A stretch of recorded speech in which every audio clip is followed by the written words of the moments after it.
You're at the adult table. This Thanksgiving. You get up there with the adults. You gotta pay attention now. How's it working? Right. Well, I want to show you guys everything starts feeding back. Just hold it in for a second, it'll change the view. You're at the adult table. This Thanksgiving. You get up there with the adult. Oh, it's Zoom. So where's that coming from? Sorry. Just kidding. Yeah, we'll take the feedback. Just hold it like this. I'll just see what you do.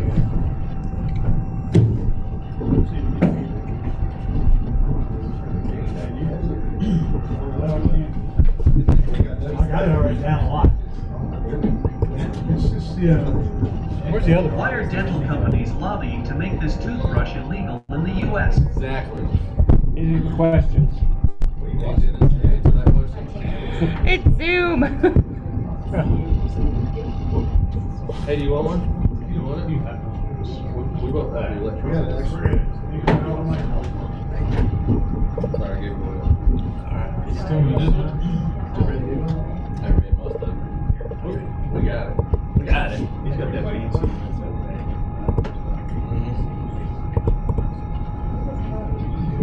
Santa Claus and I won't about that.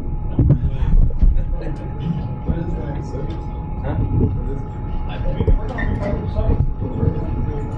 iPad Pro is just I use Notability. I like that app. Yeah, I use it for everything. Like, I don't. He's still got 2 minutes. Just, 3 what did we minutes. decide on 18 months ago? Yeah. So, no, let me look. Let me look. No.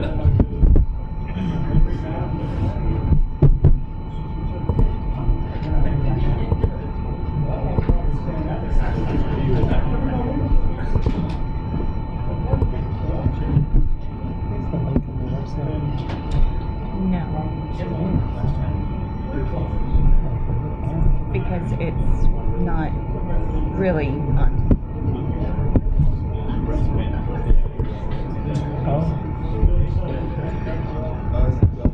It's on here, but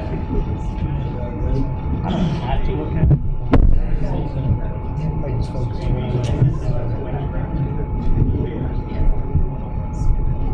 there's so much stuff running in the background. I'm always scared my computer's like this to explode. Oh, my little scroll bar. Then I can hear your computer warming up, heating up because you were looking for this. Why did it just close?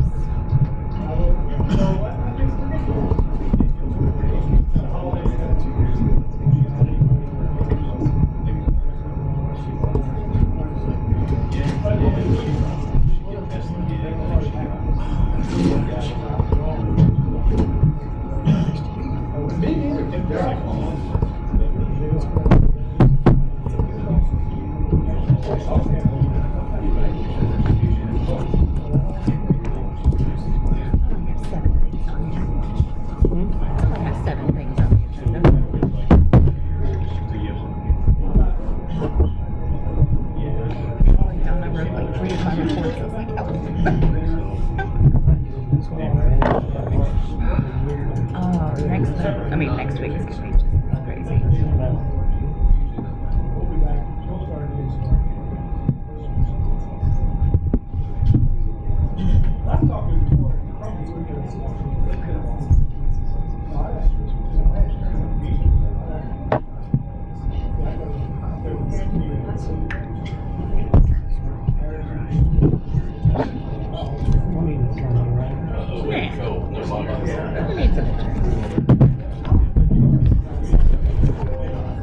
Sorry, I have too much stuff.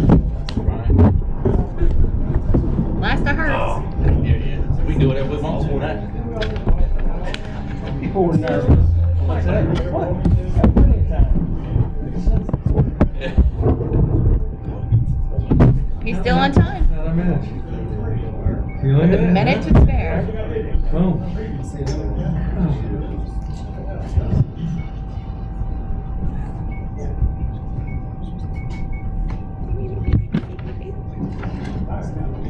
How you been? Long time no see.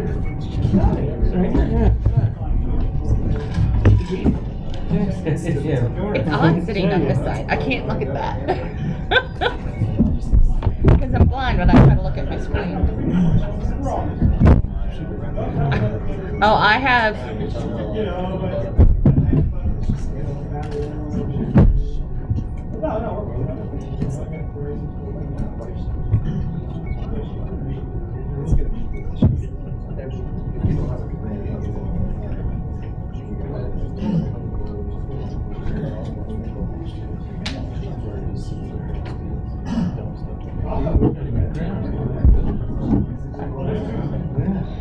Come a long way, haven't we?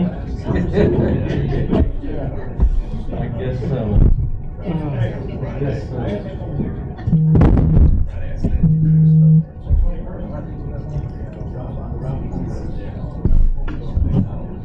Changes it. 99% of.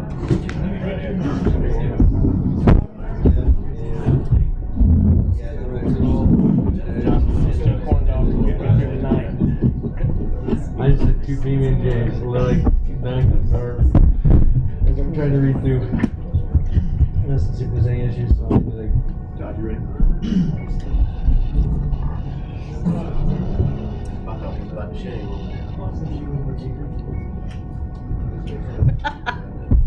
Yes, sir. We're going to go ahead and get started this evening with the City of Centerton for the zoning adjustments for December 7th, 2021 with a roll. Tony Davis is absent. Ben Lewis. Here.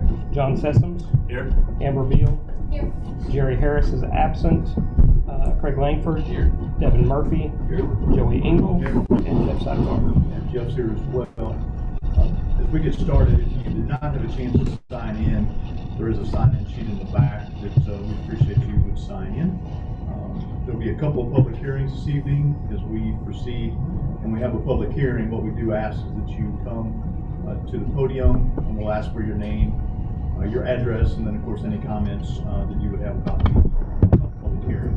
And I'll remind you of that as we proceed.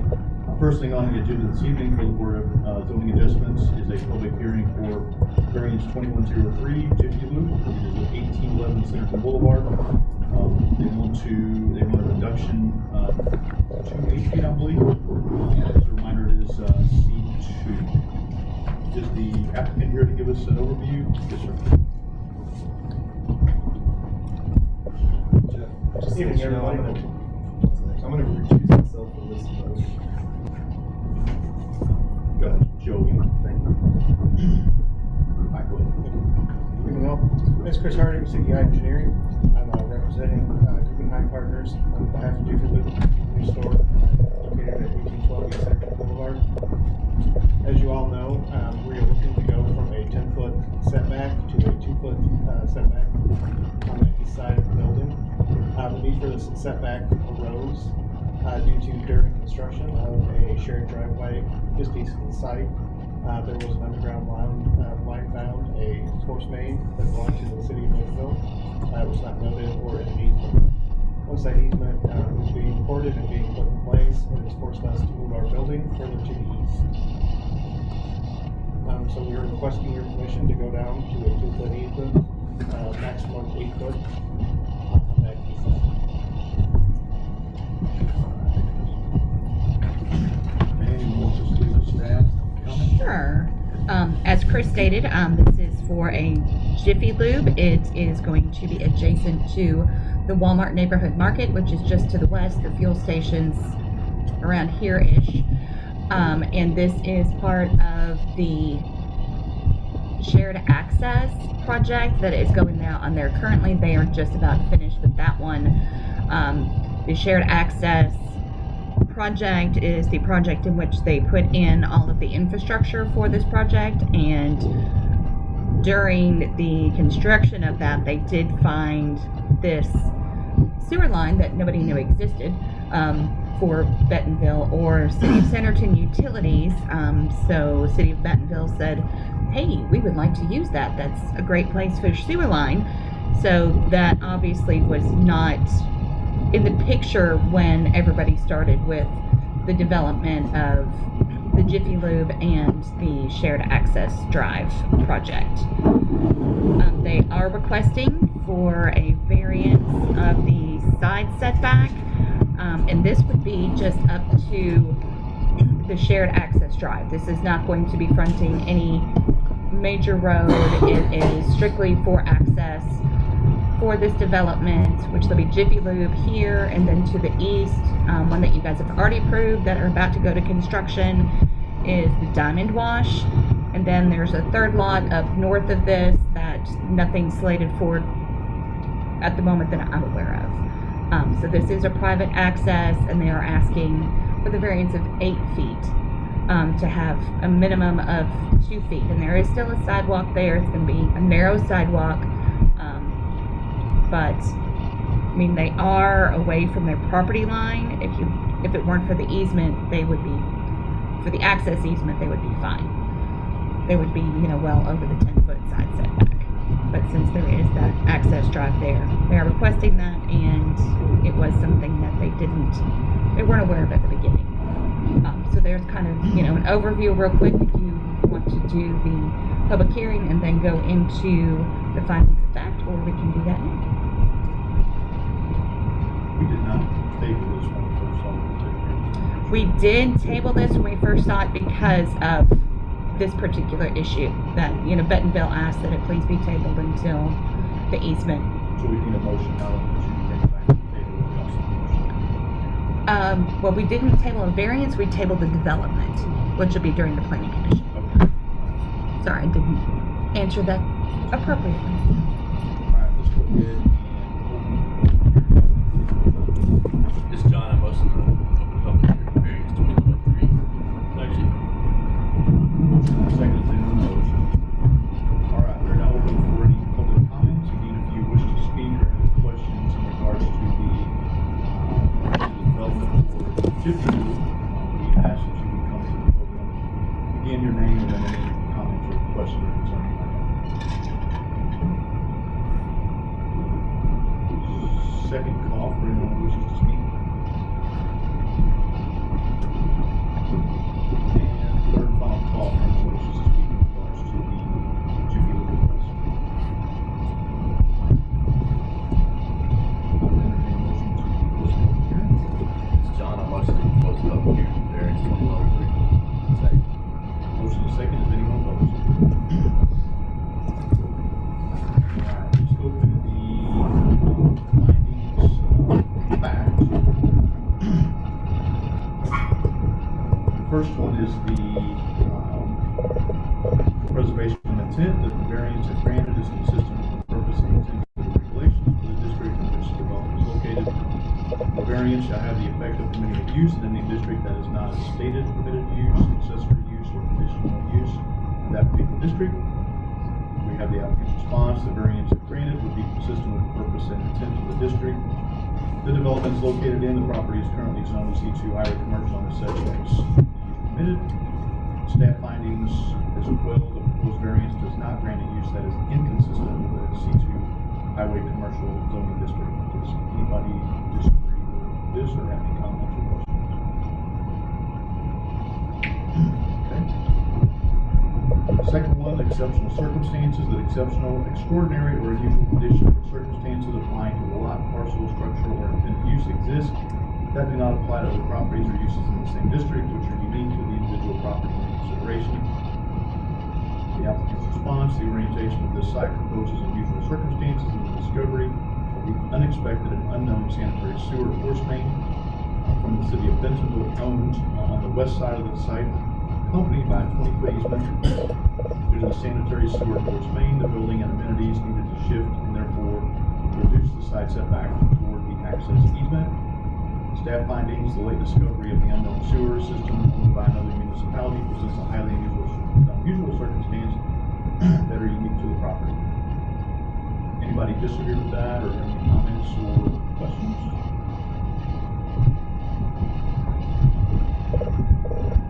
Hardship, not grounds for variance, that the special conditions and or circumstances do not result from the intended or proposed action of the applicant. No variance may be granted solely on the basis of economic gain or loss.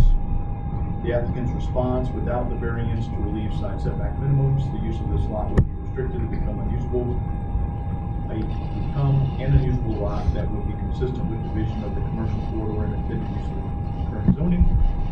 Staff findings, the narrow width of the lot and the use of the shared access drive to provide access to the northern portion of the parcel creates a situation where there is little room for realignment of site elements.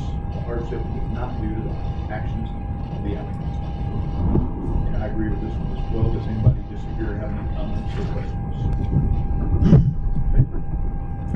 Preservation of property rights, that the literal interpretation of the provisions of this ordinance would deprive the applicant of substantial rights commonly enjoyed by other properties in the same district under the terms of this ordinance. The applicant's response without the variance to relieve side setback minimums, the use of this lot would be restricted with its ability to become a usable lot that would be consistent with the vision of the commission corridor. The presence of the sewer line further reduces the width, staff findings, the presence of the sewer line further reduces the width of an already narrow lot. However, because the line was not discovered by Bentonville until construction began on the shared access drive, its impact could not be accounted for in the initial design of the property. As such, the easement's effect is disproportionately impacting the property. And I agree with this as well. Does anybody disagree or have any questions or comments? Absence of detriment, that granting the variance requested will not create substantial detriment to the adjacent property or that will materially impact or be contrary to the purpose and spirit of this chapter or of the public interest. The applicant's response, the requested variance will not compromise or influence the value or suitability of any of the lots or surrounding lots or the proposed property or other future adjacent land development with not having the required setbacks. Staff findings, the adjacent property is built out with a Walmart fuel station associated parking lot. Therefore, the effect of reducing the side setback. Does anybody disagree with that or have any comments or questions? Any other further questions or comments from either staff or any of the commissioners?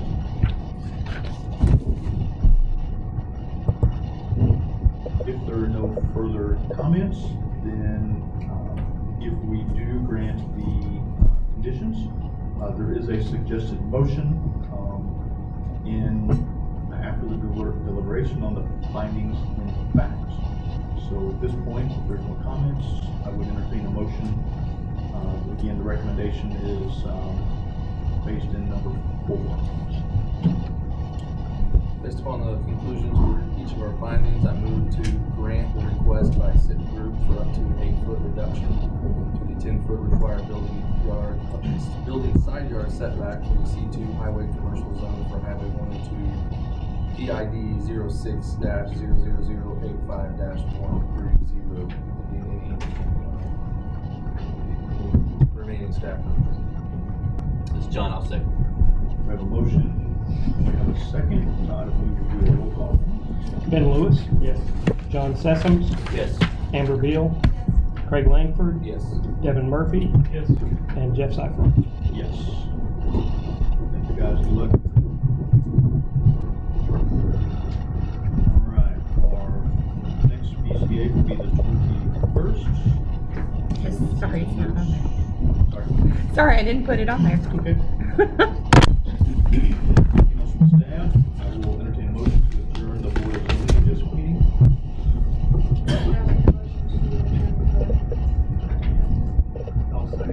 Motion and second. Is anyone opposed? All right. Now we will move to our City Center Planning Commission meeting for December 7th with a roll call.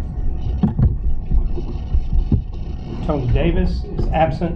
Ben Lewis. Here. John Sessoms. Here. Amber Beal. Here. Jerry Harris is absent. Craig Langford. Here. Devin Murphy. Here. Joey Engel. Here. And Jeff Seifert. Here. All right, first thing on the agenda this evening is the approval of the minutes from 11/16/2021. This is John, I motion to approve the minutes from 11/16. Joey, I second. Motion and second. Is anyone opposed? Nice job on the minutes, I will say. We had a lot of comments from the public, so we appreciate the comments. You did a great job for not being here. I was. Because Todd wasn't here. Yeah, remote was. Todd was remote as well, so I was. thank you for the detailed minutes. I didn't have the stuff on the remote, so. I don't remember any. First thing, or the First thing we have is the ratification of the admin approvals. There are 2. If there are no comments or questions from any of the staff, I will entertain a motion to approve the admin approvals. The only note is that the solar practice also has a rebound and the practice on that. This is Joey. I'll make a motion to ratify the administrative review. John, I'll second. Motion and a second. Is anyone opposed?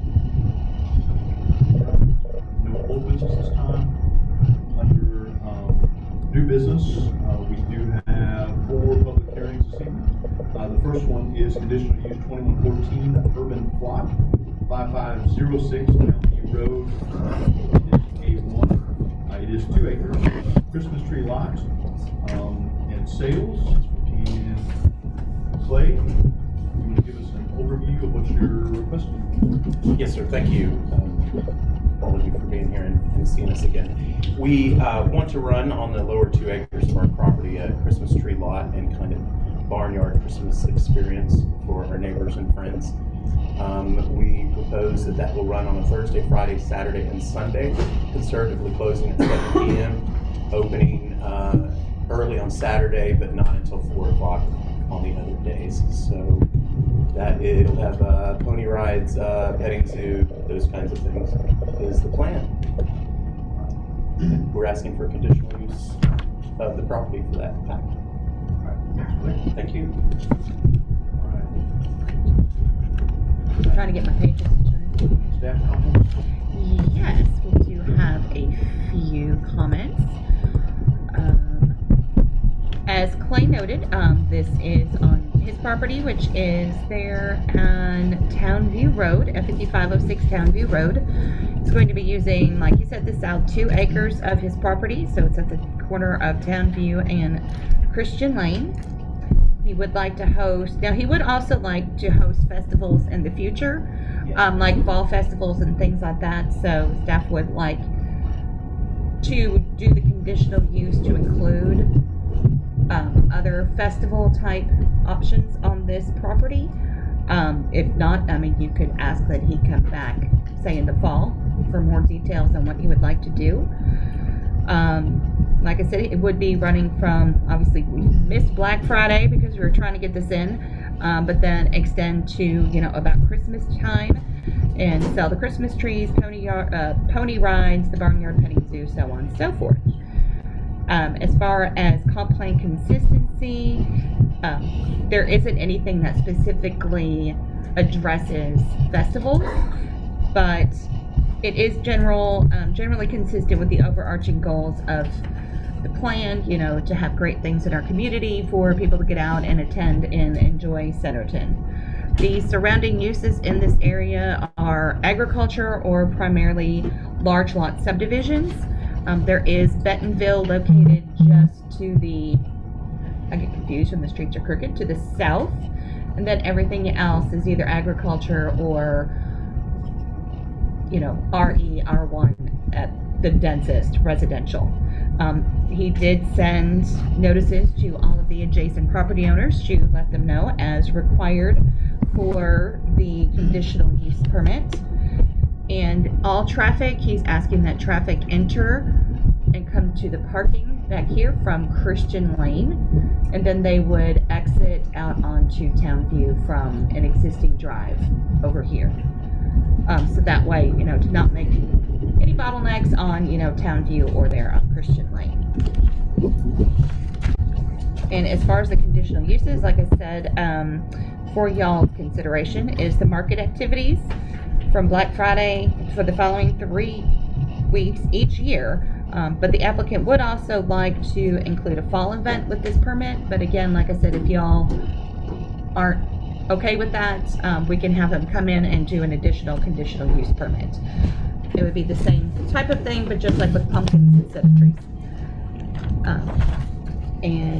Everything else that he has in here, we do ask that the site shall have trash enclosure and pickup be provided, and the trash enclosure be screened, you know, from oncoming traffic and things like that. Parking, make sure that the guests are instructed to park within the property or, you know, if you could provide us, if you have any kind of written information from your adjacent property owners that you said we're okay with you parking on there. I think that would be good to have included. The applicant should be responsible for ensuring that Centerton noise ordinances are followed, and that of course ADA accessibility is encouraged, and the owner accepts liability if there's any non-ADA compliance. And any food trucks, of course, would be subject to all applicable sections in the Centerton Municipal Code and have permits and licenses and fire inspections as required, and they would have to have their own business licenses. And then everything else that we have in here is the general conditions for a conditional use that pretty much go with all of the conditional uses. All right, at this time, we're going to open it up to the public. So I would entertain a motion to open the public hearing. This is John, I motion to open a public hearing for conditional use 2114. Second. Motion and second. Is anyone opposed? All right, at this time, if anyone wishes to speak, whether it's a question, comment, in regards to the conditional use 2114 for the urban plot, at this time, feel free to come to the podium.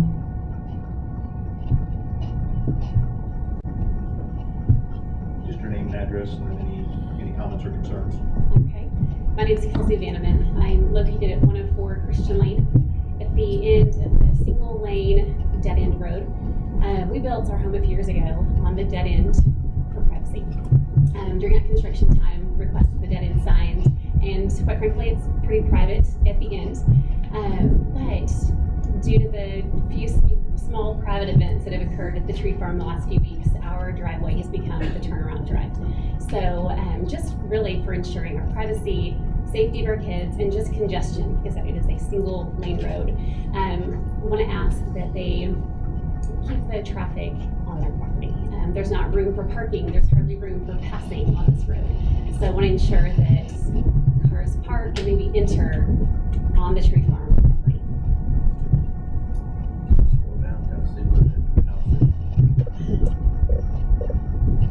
I'm sure up here somewhere, up here further. Beyond the bend. So okay. In our case, we're at the end. Most people don't know it's a dead end. You pass the dead end sign, and you don't notice it's dead end until you come over the bend. So that's where our driveway falls. Yes, thank you. Thank you. It's perfect. Can I? In just a second. Yes. Thank you. All right. Anyone else wish to speak in regards to the conditional use?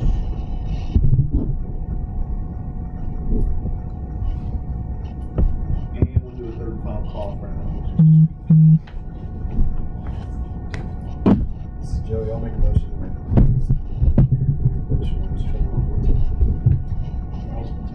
Motion and a second. Is anyone opposed? Just take a click. Any comments, questions, or concerns from any of the commissioners? Traffic and parking and routing. That's my only concern. And my question was, if there are subsequent events, that be set upon for all of the events? Same traffic pattern, same parking, same, would that just be kind of a standardized? The conditional use does include that parking remain on their site or with whichever property owner that he has specific. No, I mean like the Approved, same but set keep of it off the road. circumstances, right? Right. If you want to have another event, you can't just reverse, move your parking lot and reverse the traffic the other direction and start doing all that. It needs to be consistent each time. So my question is there a reason other than backup traffic that you didn't take them off the town view and exit out so that they wouldn't be tempted to use the parking lot?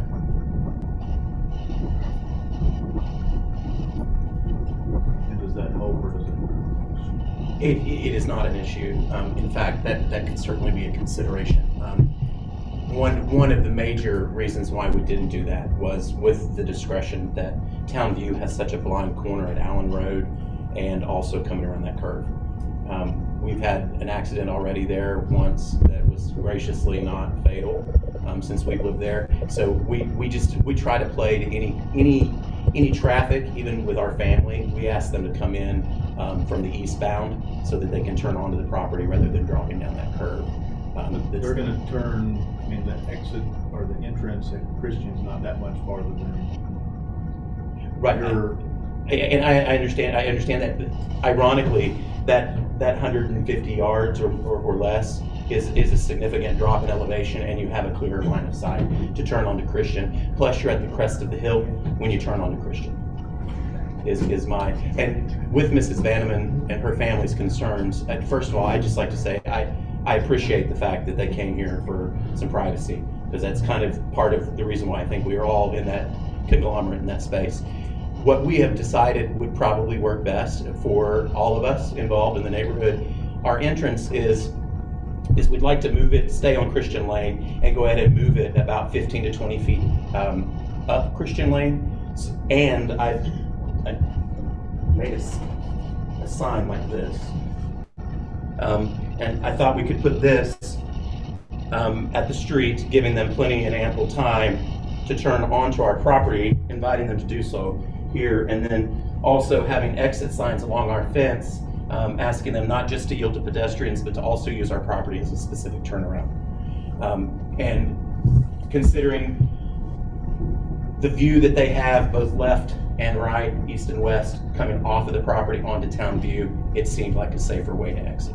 I think your property fills up pretty quick. I've noticed each Saturday, it fills up pretty quick right there with cars, and so maybe there's just some confusion there, and signage would definitely mitigate. Yeah, and furthermore, Jason Deloach, who is, and I'm sorry I don't have a letter, but I mean, we can certainly get something from him. He, based on the square footage that we calculated my space for, he can get another almost 30 cars in his his property as well. And I think we have at least room for 40 to 50 cars. Is he on Christian or is he up around the corner? He's on Christian, right? He's right on Town View in Christian. He shares that kind of triangle there it goes back to the Tansom boxes and Cliff space. My thoughts are we should probably have that included if we were going to consider that this evening, because it does impact all the neighbors that are in there. At least that's but I'm thinking right now. I'm not sure I understand. So what you presented and what we asked, or what you're asking for this evening, involves your property. Yes. But now you're telling us, and we've heard a concern about cars and traffic already, even you're thinking there's another 30 that's going to be in the neighborhood. No, sir, that's not what I was saying. I was saying that I could potentially host with the collaboration of another participating neighbor, could host any overflow traffic that I might create. I don't suspect, nor do I plan to have my parking lot even full. And if I do, I can add space. I have agriculture still in that 2 acres, and I could double the parking space if needed, with the idea of a day's labor and moving fence. I am not prepared, with all due respect, sir, for any more delays. And if I can rectify those today, that would be very best for my business if I am. What about somebody essentially parking? I've got a paid parking attendant who also acts as a security guard that will direct traffic and, take care of the security of the gate. So I don't know how many people went by and turned around in their space, but did we know what happened there? Was it somebody just coming by looking and didn't know to turn around? Or? I can only speculate. I didn't feel like we were ever overwhelmed with more than 25 people at a time. Do the math backwards. There's 4 to 5 people in a car. I don't think I ever ran out of a single parking space. My parking attendant didn't turn away a single person because there wasn't room on parking. My understanding was that he passed by maybe a couple of people that went up Christian Lane, and I invited him to go ahead and ask them to, again, like noted on the sign, that they should use our property as a turnaround. I definitely think that parking attendant should be part of the. I just assumed that was part of running a business of this nature, that it was understood. I would never bring this many people on my property or have this kind of an event without proper security or insurance, for that matter. So I just assumed that it was understood that if you had this kind of event, you would have some security agents involved. Yeah, I don't think it's specifically listed in the conditions, but we providing it. I think if it's something that we need to approve tonight, we would just add it to the conditional use. If it's an event, I mean, I could ask Jason to come join us if you needed him to. Okay. We just want to respect everybody's privacy and I fully understand, and at the same time, without being disrespectful, you know, I'm trying to maximize my investment in both my family and the property that we own as well.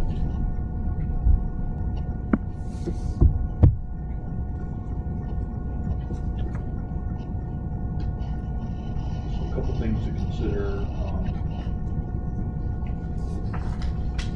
The request, I guess, is for 3 years. During the same time period, which will be Black Friday through, I guess, Christmas time. 3 weeks, we'll call it Christmas time. January 1 maybe is fair, or December 31st. Good time to terminate it.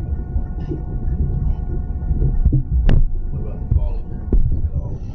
I wouldn't mind to come back, guys, and with a different plan and make sure that there's some specific parking and we give everybody an opportunity to visit again based on what we're doing now to call it fall. I mean, yeah, but I think that I would like to see you come back if there's additional events, and we talked about this whenever you were here last time, whether it's a 4th of July, whether it's Memorial Day or something like that. Now that you kind of know the process, yes, sir. You know what's, you know, our expectations are, and of course everything like that.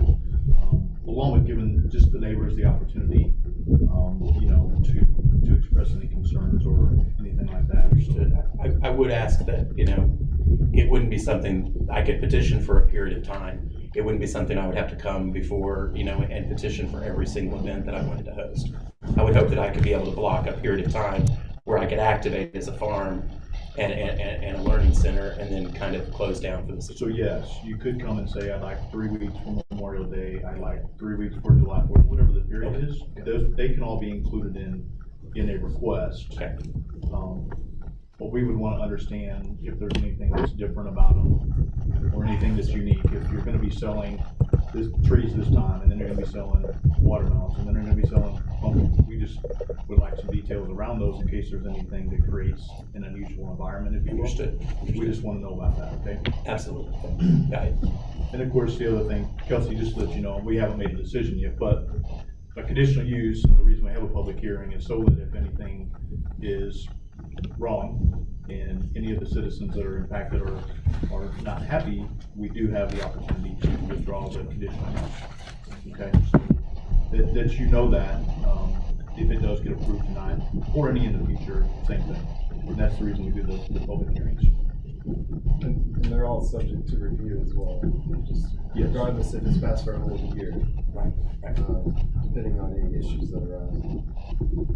And I can appreciate the idea too that, you know, getting further down the road too, I can get a detailed security plan and parking plan written up and put forward as kind of our standard SOP.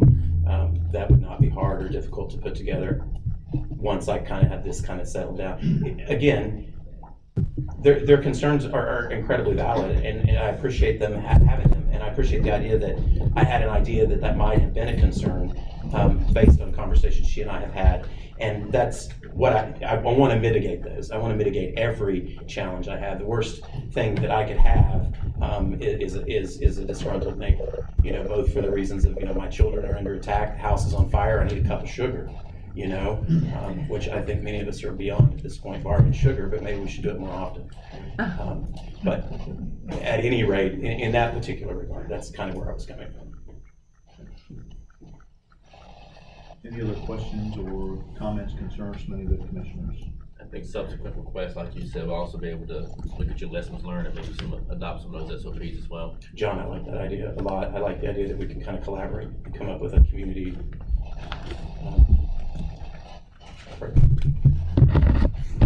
So again, just as a reminder, as part of the conditions if approved would be December 31st would be the end date, and then it would be required to have a parking attendant, we'll leave it at that, in order to be able to mitigate any traffic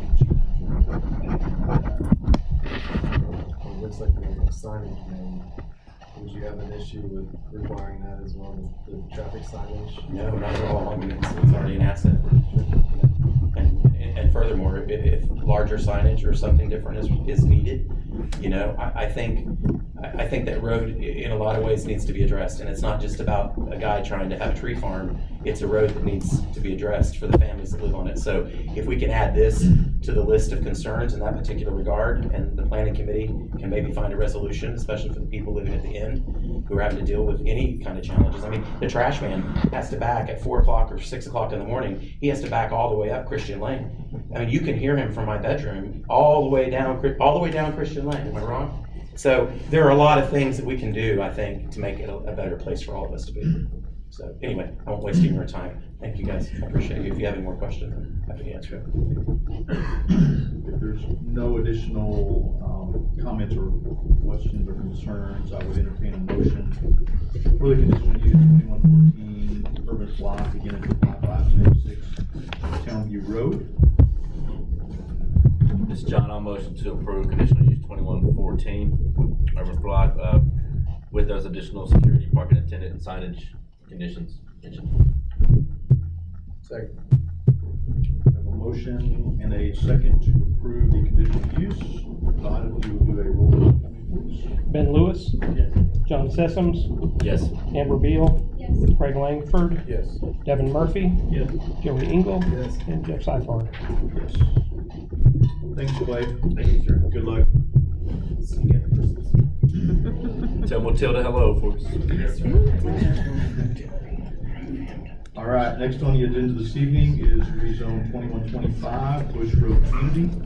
This is Bush Road and Nottingham Lane. They're requesting R1 to R3 single family, 1.84 acres. Bill, I'll go right again.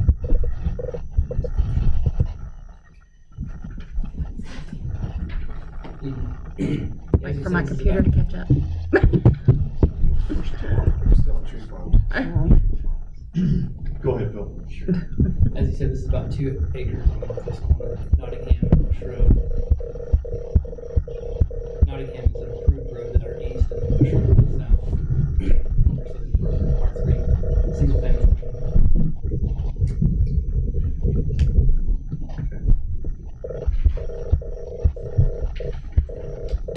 Donna, can you give us a staff overview? So the request is for about 2 acres. There is a current PUD request, which is contingent on this rezoning application. The request is not on tonight's agenda, it will be on next agenda on the 21st. The intent is successful zoning to develop a parcel with small rental homes, concurrent with that application. There was a previous track split that was done on this property, to split it into two. However, the warranty deed was never filed, so the county is still showing it as a single parcel. Bush Road to the south is designated a major collector, and Nottingham is a local road. The property has access to an existing 8-inch water line on Nottingham and an 8-inch sewer on Bush Road. There is a pretty substantial electric line that runs diagonally on the property. There are discussions about potentially relocating that line. The parcel itself isn't currently improved. Westridge Village is located north. It's about 40 minutes an acre, R2. Cameron subdivision is located to the east and south. It's also about 4 units an acre and is also R2. And the parcels to the west are large 5-acre lots zoned agriculture. So the requested zoning to the medium competency is a little inconsistent given the higher size and the higher density. R3 has a maximum density of about 7 units an acre. So it is an increase in density.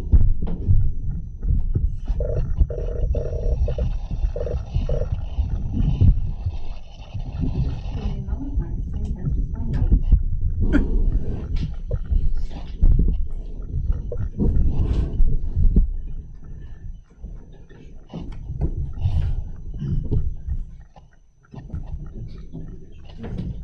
Okay, the adopted land use plan, let's try to read this large screen. Is generally low, medium density, which is about 3 to 7 units an acre. So it is consistent with the adopted land use plan, with the density of about 7 units an acre. As is the surrounding area, so it's generally compatible with this. We did receive some public comment from the neighbor directly to the east, who is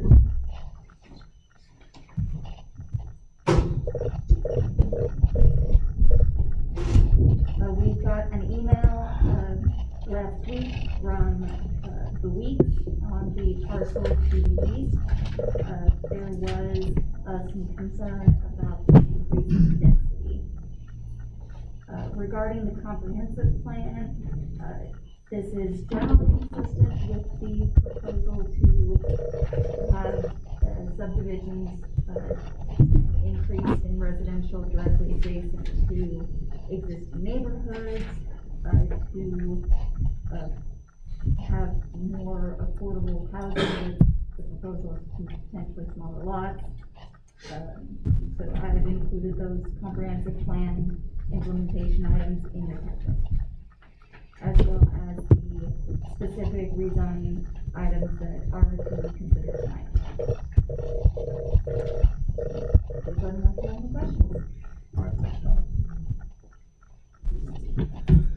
All right, at this time, we're going to go ahead and open it up to the public. And so I'll entertain a motion to open the public hearing for rezone 2125 Bush Road Community.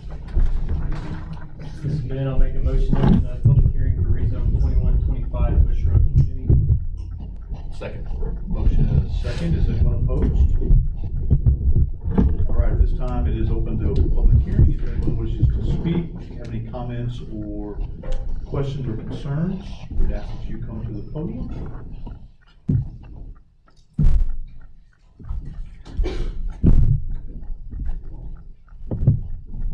Second call for anyone that wishes to speak.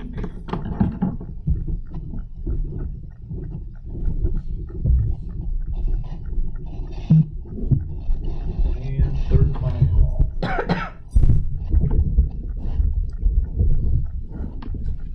would entertain a motion to close the public hearing. John, I'll motion to close the public hearing for rezone 2125. Second. Motion is second. Is anyone opposed? Any comments or concerns from the commissioners? One of the things we always talk about is when it comes to density is because it's 2 acres, it would be up to, I'll say, potentially 4 additional dwellings based on an R2 versus R3, just if we were to consider the density part. If there are no comments or questions, then we'll go through the 5 things that we need to consider. Again, the request is from A1 to R3 single family. Actually, it should be R1. Sorry. My bad, I didn't catch it when I reviewed the PC report. So again, the request is from R1 to R3 single family. The first one is the rezoning consistent with the adopted comprehensive plan, including the adopted land use plan, if not why.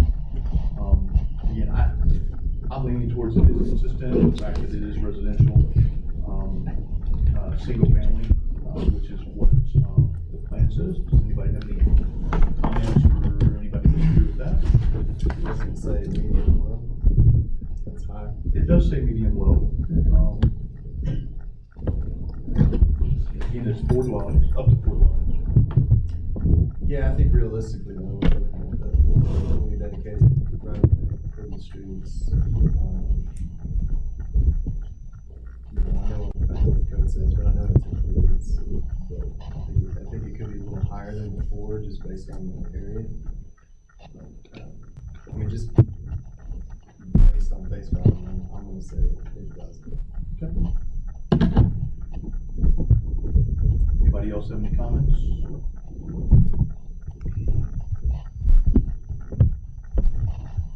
So I think we're in agreement on, of course, we have the notes from Joey. Is the proposed rezoning compatible with the surrounding area and zones? And it is compatible with the surrounding zones, in my opinion. Does anybody disagree with that? Okay. Would all permitted uses in the new zone be compatible in this location and surrounding areas? Again, I think the permitted uses in a single family would be allowed in this area and the surrounding areas. Does anybody disagree with that or have any comments? Would the rezoning provide a benefit to one landowner but not be considered for other similar properties in this area? And I do not believe that it provides a benefit to just this one landowner, in the fact that we would consider it for other properties in the area. Does anybody disagree with that? If the public is opposed, why? And again, we have the one public comment from Charlotte Weeks in regards to the concerns about the proposed density and the proximity of the property to the water line. And again, she owns the 5.01 acres directly to the west. I don't have any context around the water line, so I'm not sure what that would be in regards to.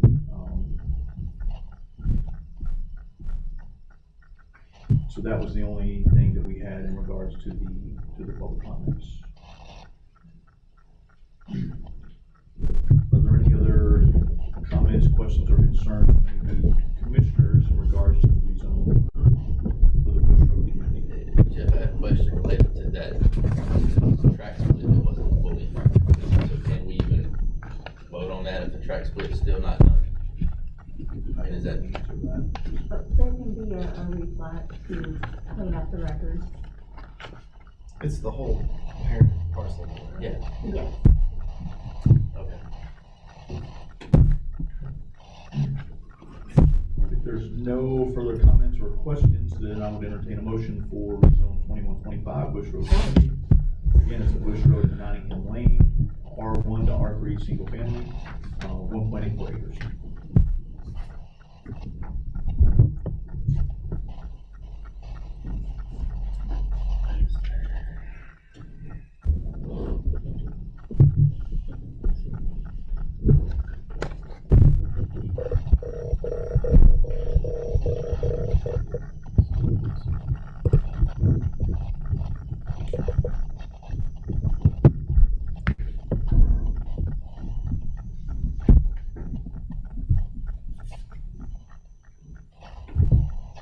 This is Joey. I'll make a motion to approve rezone 2125 Bush Road Community, R1 to R3.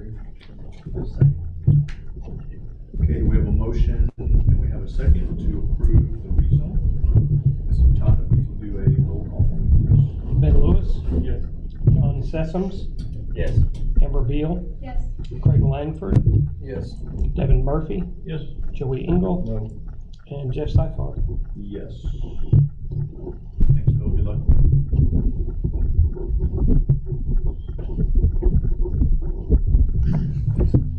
All right, next on the agenda this evening is also a public hearing. This is for rezone 2130 Lower Crossing Townhomes. It's at the northwest corner of Marigold and Cedar Street. RTH MF12 to R4 multi-family. Jason here, or the applicant here to give us an overview.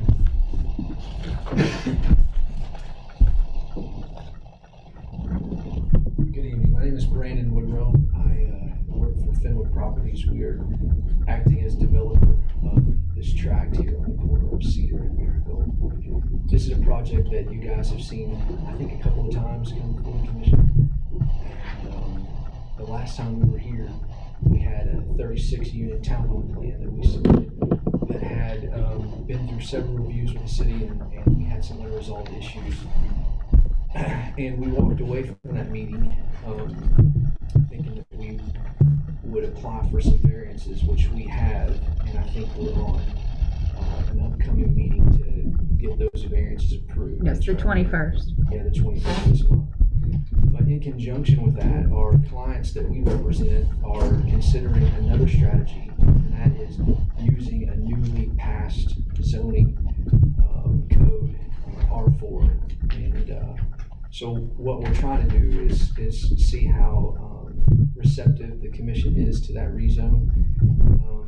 And then that's an option. If in a couple of weeks our variances don't pass, then we have a way to continue forward with our development. The issues, I'll remind you, with the development is that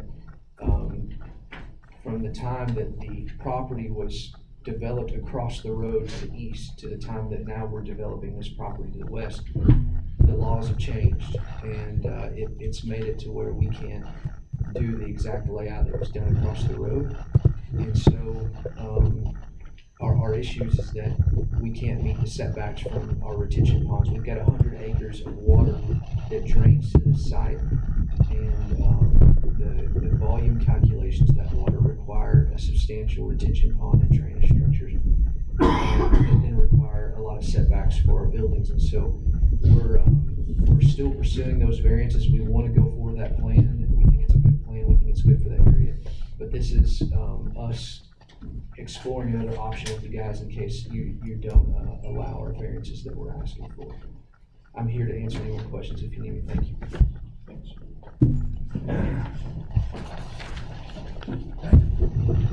Yes. As Brandon stated, they are looking to rezone this piece of property. It's at the corner of Marigold and Cedar Street, just to the west of the existing Willow Crossing townhomes, phase 1, from RTH multifamily 12, so 12 units per acre, to R4 multifamily. As Brandon stated, they do have a current subdivision preliminary plat in the review process that is scheduled to come to Planning Commission the 21st, along with, I believe, it's one variance application, but with 3 variances for like lot depth, building setbacks, and things like that with that particular property. And as Brandon did state, if they do get this rezoning, they're looking at different options that they could do with this parcel. Y'all did see it before, and on the south end of the property here, they do have a large detention pond / drainage swale that was not on its own separate lot. The high density residential does allow for up to 18 units per acre, as opposed to the multifamily, which is the RTH multifamily, which would be 12 units per acre. And I have also listed in y'all's packet all of the requirements that would go with the R4 multifamily, like lot width would have to be 100 feet, setbacks, height requirements shall not exceed 45 feet, accessory structures, maximum height 16 feet, and maximum building coverage would be 50%. Currently, the RTH MF 12 is 40% lot coverage, and off-street parking 1.5 spaces per dwelling unit, which that's a little bit less than currently with the RTH multifamily. It does require 2 off-street parking spaces, so it would be like 2 per unit, because they would be, their current plan has each unit on its own separate lot, but they are attached. So your typical townhome when you think of a townhome. The streets on either side, the Marigold and Cedar, are local streets, which they are already developed, so no adjacent street agreements would be required at the time of their development. They do have access to 8-inch water lines along Marigold and Cedar Street and an existing 12-inch sewer main, which goes across those same streets. The property, even though it does have a ton of water that flows through it, is not in a floodplain. But there is a possible wetland riverine. Let me get that map for you guys on the property. So we would require a wetlands assessment to be completed before any construction occurs on this piece of property. And as far as the surrounding uses, the property directly to the east is currently townhomes. To the west and north, that is going to be all commercial areas. Here to the west is the Mercy Northwest Clinic. To the north is a vacant property, but we do have a development that is in the review process for a strip center just to the north of this property. And then here to the east, you've got the Tropical Smoothie Cafe and different items like that. So another strip mall to the right or to the east. So the requested zoning are for multifamily, might be considered compatible with the adjacent zoning because there is a lot of density in this area. In fact, there are duplexes here in this area also. And the adopted land use plan, of course, all of this area is commercial. However, the areas on either side here are currently multifamily, the RTH multifamily. So it may be suitable as far as that it would be a good transition between the higher density residential, a little bit lower density to high density than commercial. But it is not consistent with the comprehensive plan. And then here are some items how it is or is not consistent with the comprehensive plan. And that's the overall idea at the moment. So if you guys have any questions, feel free to ask me or ask me after the public hearing.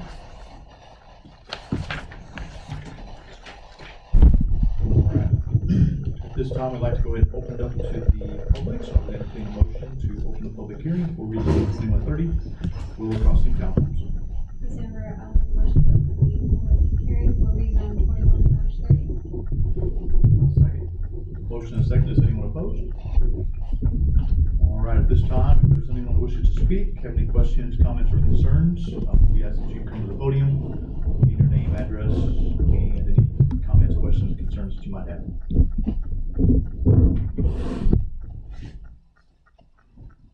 Second call for anyone who wishes to speak on the rezone 2130.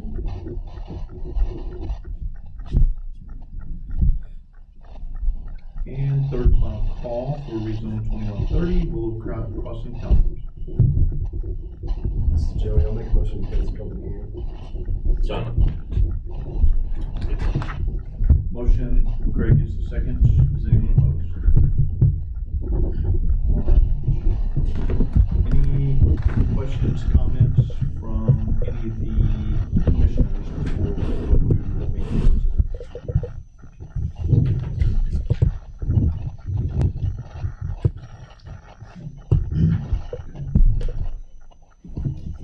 First thing is the rezoning consistent with the adopted comprehensive plan, including the adopted land use plan. If not, why? On paper, it's not consistent due to the fact that it was planned for commercial, but as stated, it's already been changed at one point to a multifamily. So no, on paper it is not, but the fact of the matter is already there. Does anybody disagree or have any comments in regards to that? Okay. Is the proposed rezoning compatible with the surrounding area and zones? I do feel it is compatible in the fact there are other multifamily, there's residential, and I think the comment from Diane was that it could be a good transition to that commercial property. Anybody disagree with that? Would all permitted uses in the new zone be compatible in this location and surrounding areas? I do believe that they would be permitted, not only in this area. Of course, the surrounding area, we do have to take into consideration. There is commercial that would surround part of it. But again, I think with the right development, that it could be a good transition. Does anybody have any comments or disagree with that? Would the rezoning provide a benefit to one landowner but not be considered for other similar properties in this area? The only reason I'm on the fence on this one is the fact that the land use plan does call for commercial. But again, we've already, it's already been rezoned for residential.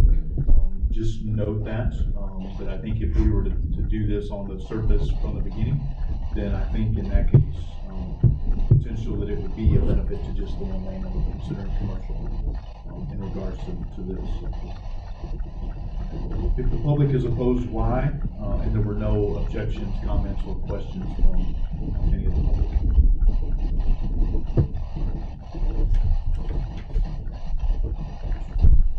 Any comments, questions, or concerns from any of the commissioners?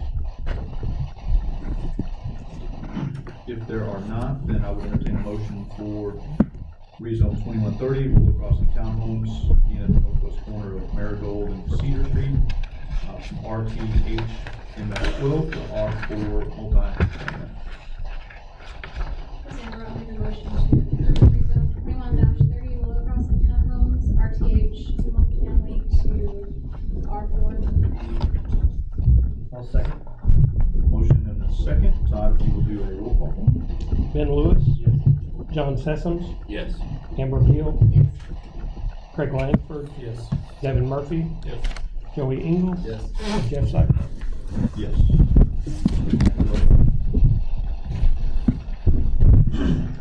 All right, next on the agenda this evening is rezone 2134, the Sullivan property. This is 8500 Wagner Road, 9.97 acres from A1 to R1 and RE, which is estate. Is the applicant here? I have Russell listed. Evening, I'm Russell Sullivan from 8500 Wagner Road, and we're proposing to rezone our 10-acre plot, roughly 10-acre plot, from the A1 to the residential.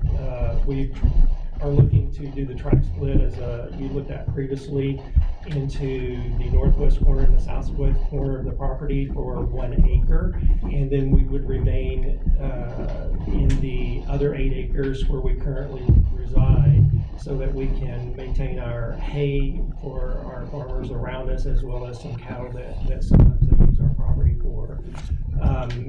We have Stacia White and her family that live across the street from us currently that are interested in purchasing the northwest corner so that they can build a single family home for her and her family, so that they can be close to their parents who live across the street from us today. So that's where this sort of initiated. At the same time, we decided to go ahead and do the other corner for potential sale later on with some people that have shown some interest that we know as well. All right, thank you. All right, Don, I believe this is you. So as stated, there is the concurrent track split. The two smaller parcels are R1, and the larger parcel is the proposal for the RE.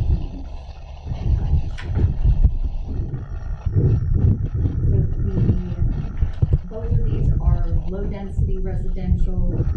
Residential estate has a minimum lot size requirement of 2.5 acres. The R1 has a minimum lot requirement of 0.5. Both pretty larger lots. There is an existing pond on the site, but no wetlands per the wetland map. There is public water available on the property, and all 3 lots have direct access to land. One item to consider is that the parcel is in like half of Illinois, but XNA has expressed opposition to this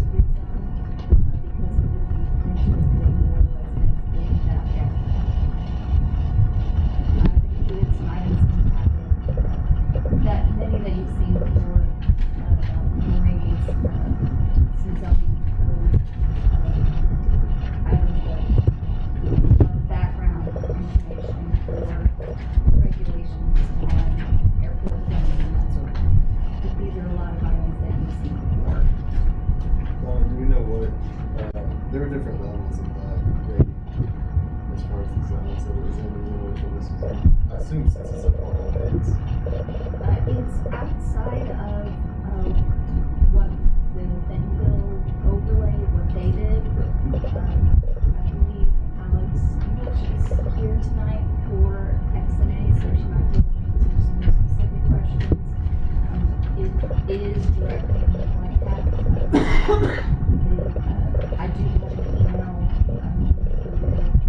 in your packets from X&A stating that they were opposed to no residential in this flight path.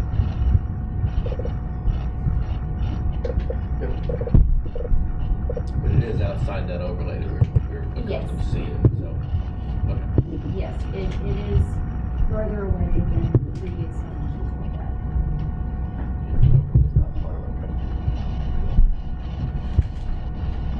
As far as the surrounding zoning, it is catty corner to two R3 single families. The Coppell property, the England property, it is otherwise adjacent to agricultural and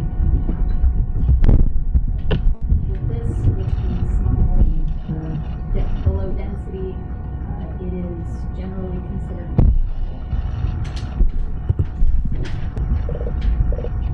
For the adopted land use plan, this is smack dab in the middle of our business park, right on the edge of the industrial. So it is not considered consistent with the land use plan designation, as it is a residential use and this is not compatible with uses in the business park.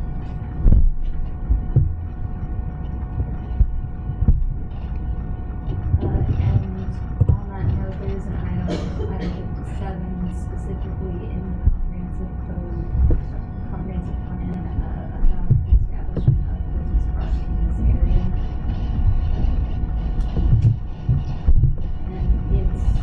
But it is directly adjacent to some other subdivisions, so some proposed subdivisions, so it is next to some residential potential on one side. If you have any questions, please feel free to come now.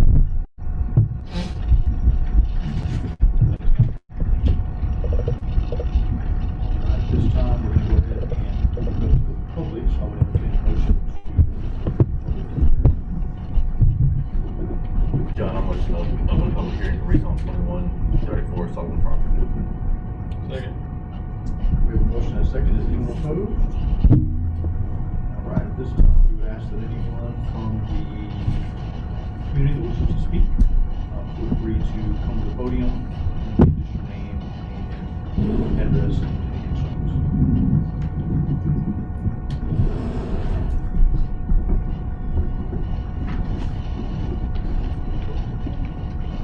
Alex English, I'll give the airport's address, is that okay? 1 Airport Boulevard. So I've been here before, we've been here several times, and the objection is essentially due to somewhat of what Donna mentioned prior. It's directly in the flight path. It's a non-compatible use as far as the airport, the land surrounding the airport is concerned.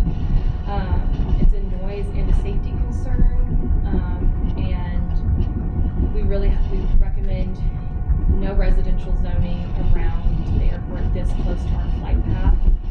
If there is going to be any type of potential accident, which God forbid, and that has never happened at X&A, the flight path is where that happens.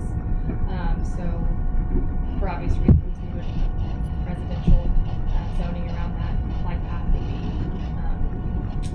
less than ideal. If the Planning Commission does decide to allow this rezone, we highly recommend 3 things, which includes an aviation easement, which we've gone into detail before, which is essentially the airspace rights above his property, because those noise and safety concerns, it will happen. You know, our airport is getting bigger, the aircraft is getting noisier, it's getting bigger as well. We are growing, so that's just going to continue to issue. Plat notification as well on the plat, and then sound attenuation as far as building materials to the residential home or building that is ultimately built in this area. Any questions for me? I know we've discussed this at length several times in the past. I'm sure you guys are happy to see me every time I'm here. So. I have one question for you. You know, last time we were focused more on the FAA, kind of the bubbles around the airport. Obviously this, I believe, is well outside of that. We have a little chart here showing that obviously there's some flight balance at a certain altitude. Is that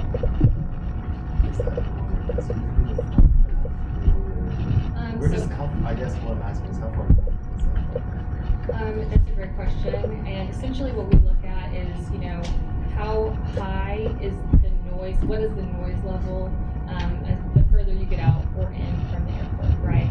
And essentially with our study, our flight path in this particular plat, it does fall into an area where the noise would be concerning, and it would impact the residential, everyday life, right? Just the enjoyment and use of your home. So this falls within that. As you can see kind of here, it's the DNL, which is 65, is kind of the number that we go off of. And if it falls within that 65, that number is what we look for in the flight path. That is something that it does become the number 65, which there's a lot of words that I don't fully understand that are involved in that as well. Rick Dunkelberg has come and kind of explained that as far as what the science is behind it. But essentially, if it's 65 or above, it's going to cause a noise concern, and that is directly on the flight path is 65.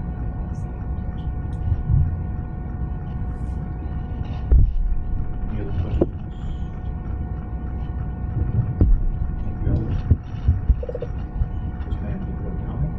Question or concern? Green Station White, I live at 86 Boulevard Road. I'm looking to buy the property they're talking about. So speaking about the sound, I live there now. It's not a problem. Very noticeable.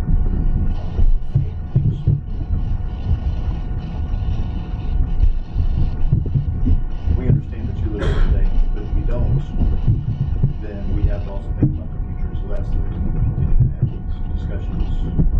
Because we know that nobody lives, I don't say nobody, sometimes they don't live there forever, right? So we have to think about what the future brings. Anyone else wish to comment? Any questions in regards to the rezone 2134, the solar property? And we'll do a third and final call in regards to rezone 2134, the solar property. And I would entertain a motion to close the public hearing. I'll make a motion to close the public hearing. Second. Motion is second. Is anyone else on the question?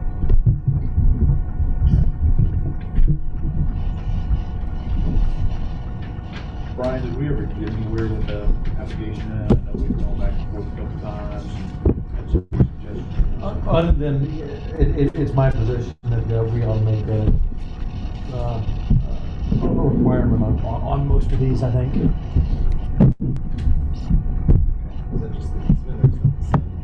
Well, I don't, the sound attenuation, I don't know that we have anything in our code at this point to require that.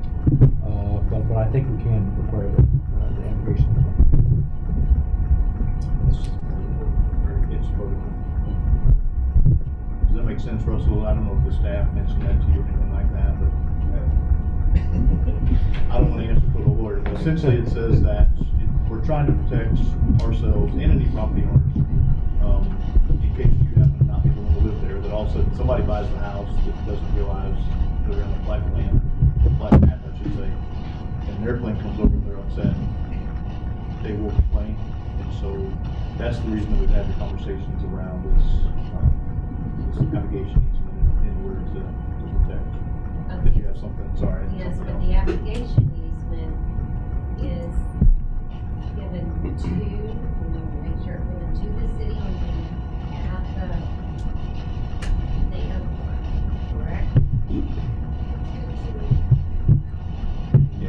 You know this better than anybody in the room. I so, mean, I know yes. we've had discussion on the statement on the plaque, but the abrogation easement is a legal document. Well, it's an easement. I mean, just like anything else, like it's Correct. filed for record, just, you know, on, but please, We can, so the easement can be given for, how it can be, structured is that the city and the airport will be part of that easement, which will, protect both the city and the airport from possible litigation. Right, so it's not that there would be during some did purchase the property and seek litigation, essentially, they're no longer able to use their house that rentals instead. That would protect us and protect the city from liability. So that's the best, out of those three items, it really is the best way to move forward. If we do want to have residential property there, it does at least protect the city, and the airport. Is there standard verbiage for that that's included on the? we have been provided some sample, standard language for this.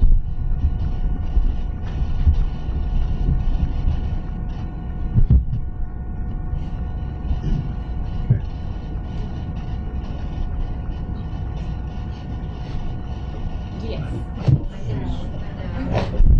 Pulling that up, we're going to go through our consideration. Trying to remember where it is. The first question is the rezoning consistent with the adopted comprehensive plan, including the adopted land use plan, if not, why? Yeah, I think this is one of those, if we would look at it on paper, it would be a no, because of course it was designated as a business park. In regards to that, we also, as was pointed out, have some other areas out there that were industrial and other things that have already been changed to residential. So I think on paper, the answer is no, but I think if we consider the other parcels that are around it, I think the answer would be yes. Any comments or questions about that? I agree with you. I think we have some business practices existing in the process. And it does maintain larger parcels that would be less dense, so if there was an interest, I guess, in the future, it would be easier to order, I should say. I was thinking the overall density there, the most you could have on all of that, on 20 homes, or one, and 4 homes, already at 20, at 16, rough map.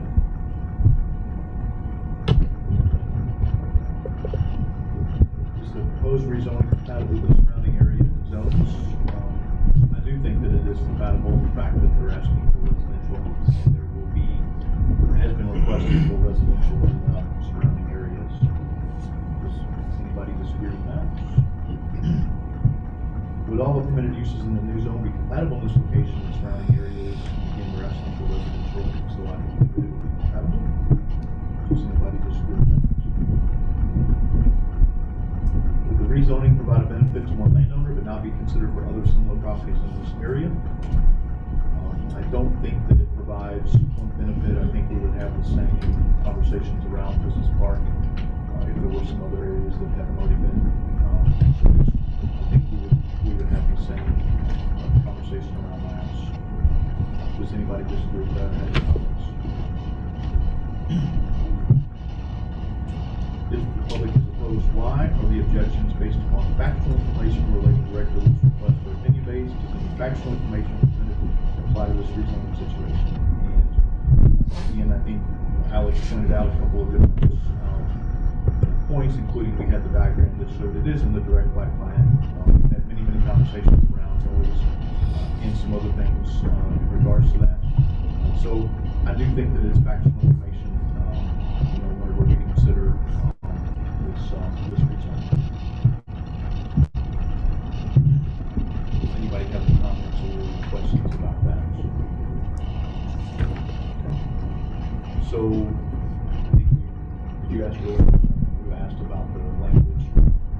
This is the suggested language. Again, it's a vertical, so it doesn't impact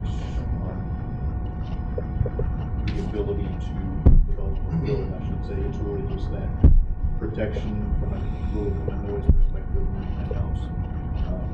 We've had many conversations and experts that have tried to explain this to us around that. So this is what it looks like. So the other question I have is that's typically filed as a separate document. On this, we will list it on the plat, so we have to put it I think you can be both on the plat and So do they file that separate and then list the record information on the plat, or? I'd like to see it both on the plat and on the deeds.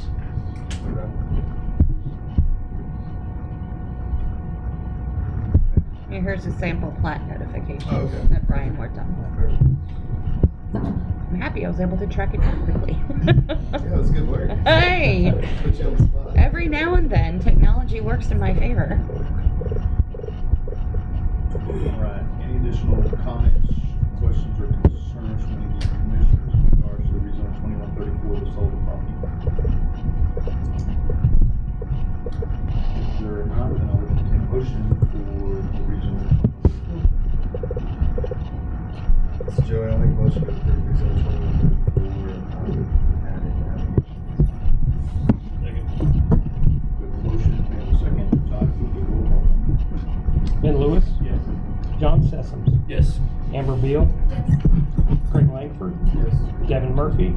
Yes. Joey Engel. Yes. And Jeff Seifert. Yes. Good luck, guys. Thank you.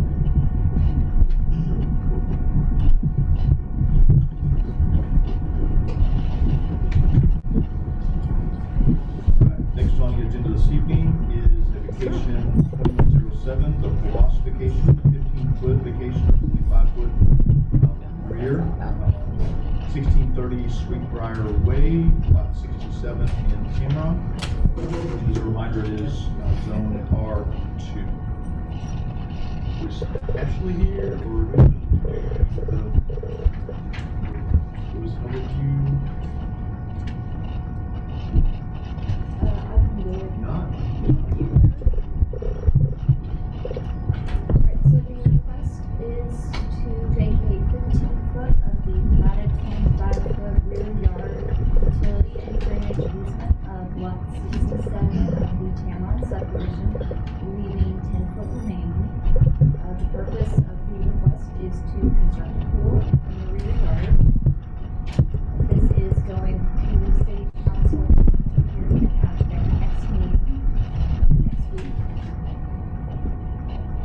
Tamron did dedicate all of their building setbacks as utility and drainage easements, so we've seen a number of these requests. And I've included a diagram in here of previous ones.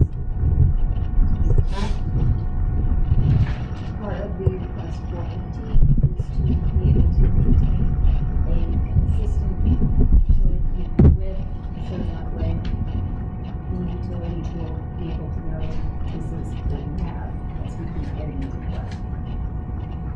The rear yard setbacks are currently being used by Cox as well as a service line for Carolina. But both utility companies have stated that they do not have an issue with the request as long as any damage or relocation costs are paid by the applicant.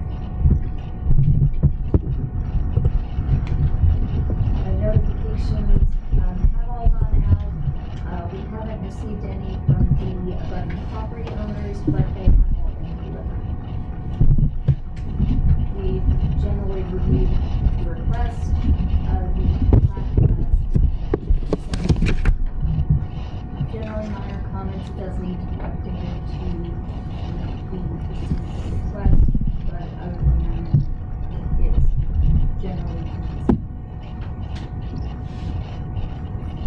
We are missing the utility approval form from AT&T and Central. Sometimes they just take a while to respond. Should have those approval forms. Do you have any questions? All right. This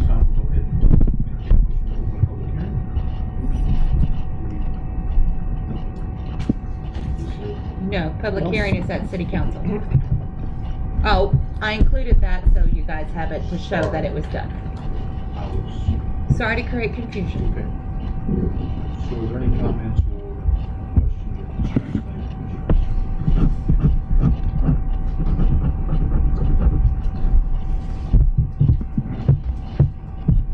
There are not, and I would entertain a motion for the application 2107 for the 15-foot, 25-foot rear, and 16-foot suite driveway.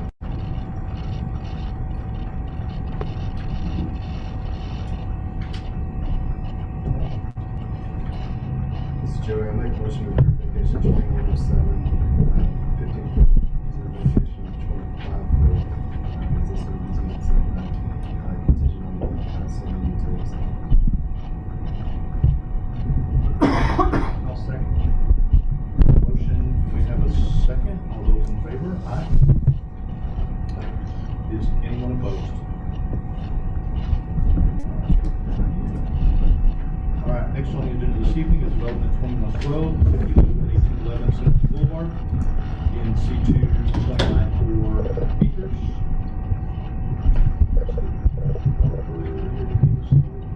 Go ahead and kind of walk us through. There's Chris Harding, CDI Engineering, here on behalf of Guggenheim, previously Jiffy Lube Store. As stated, we're currently in the C2 zoning.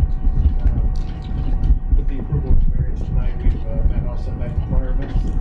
We have proper parking on the site, site lighting, as well as landscape, signage, and drainage provided on the site. If you guys have any particular questions, just let me know when I'm ready to answer.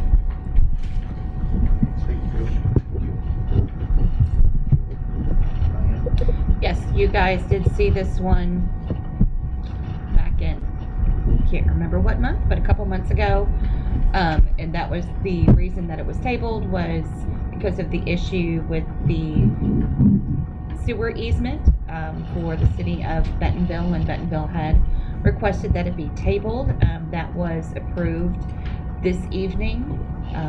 So they just do need to provide a new development plan that shows the new location of the building, which of course they hadn't changed because they didn't know for sure if this was going to pass or if they were going to have to start over. It is highway commercial, and like I said, it is located just to the east of the Walmart fuel station. There is 65 feet of RDOT right-of-way existing, and of course, you know, that's on their side. Highway 102 has already been widened in that area, so no additional right-of-way was required at this time. The same thing with adjacent street agreements. There are none at this time because they have, you know, the highway department has already widened this to the finished 5-lane that it is currently. There is a sidewalk also along the north side of Highway 102. The access for this, they will not have direct access onto Highway 102. Their access will be from the shared access drive, and any of the properties in this development will have access only from that. There will not be any additional access onto Highway 102. There are no known floodplain on the property, and a wetlands assessment, I believe, was completed with the shared access drive, because of course that is currently under construction and, like I said, just about completed now. The water and sewer are all provided by Bentonville Utilities, and those should be all installed except for any connections to the actual Jiffy Lube development. They should all be installed currently. And the electric is not Bentonville, though. The electric is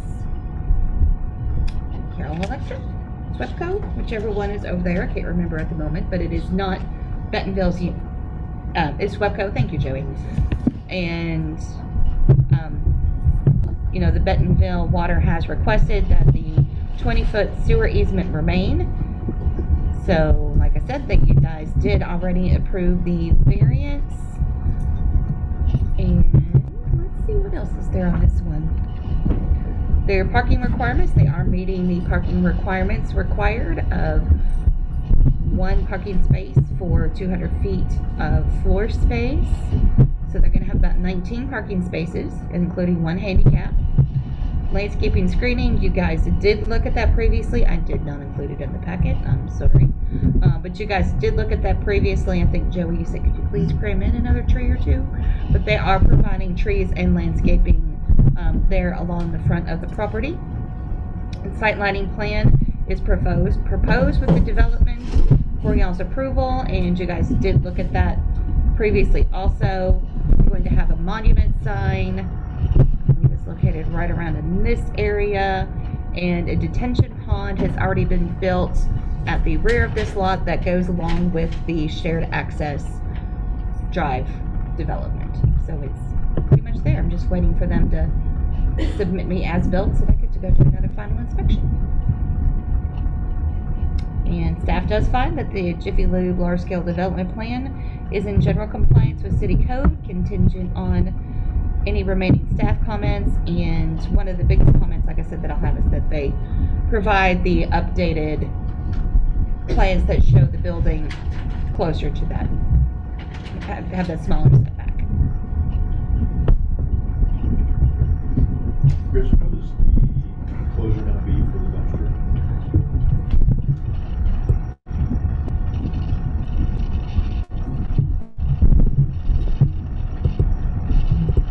Have it changed like the colors of Walmart? I can look it up, see if I can look it up real quick. Is it green or blue? Yellow.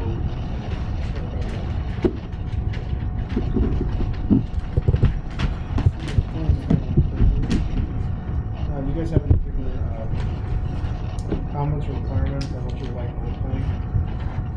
Just not wood. Just not wood. Just not wood.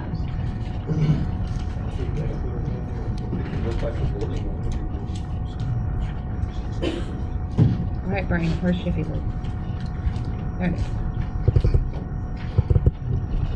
I can definitely bring that up to client, but not here to be included a copy of the trash order. That is something I can get you guys. Yeah, and I'm pretty sure. I think I requested it. I'm pretty sure we had that discussion whenever you guys were before, because it also shows a little side door. You know, that's the side door. They're showing blocks And the blocks are great. I worry about the doors. I'm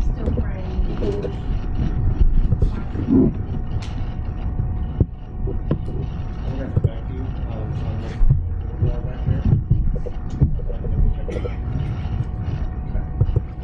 We prefer something that's going to last more than a amount of time, which is typically we have trouble with.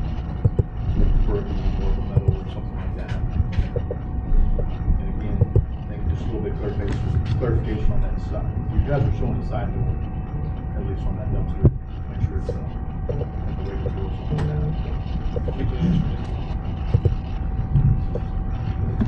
Any other comments? How the heck did you find that so fast, Lorraine?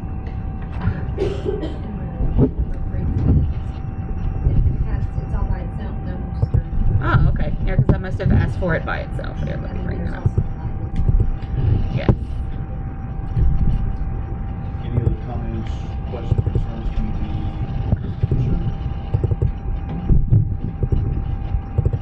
If there are not, then I'm going to take motion for development 2012, the Jiffy Lube. It's 1811. I'll make a motion to approve development 2112, Jiffy Lube, 1811 Central Boulevard. John, I'll second. Motion and a second. All those in favor? Aye. Anyone opposed? Thank you, Mr. Wood. All right, next on the agenda is subdivision 2009, Forest Park Phase 4 final plat. Northeast corner of Eagle, Bronco.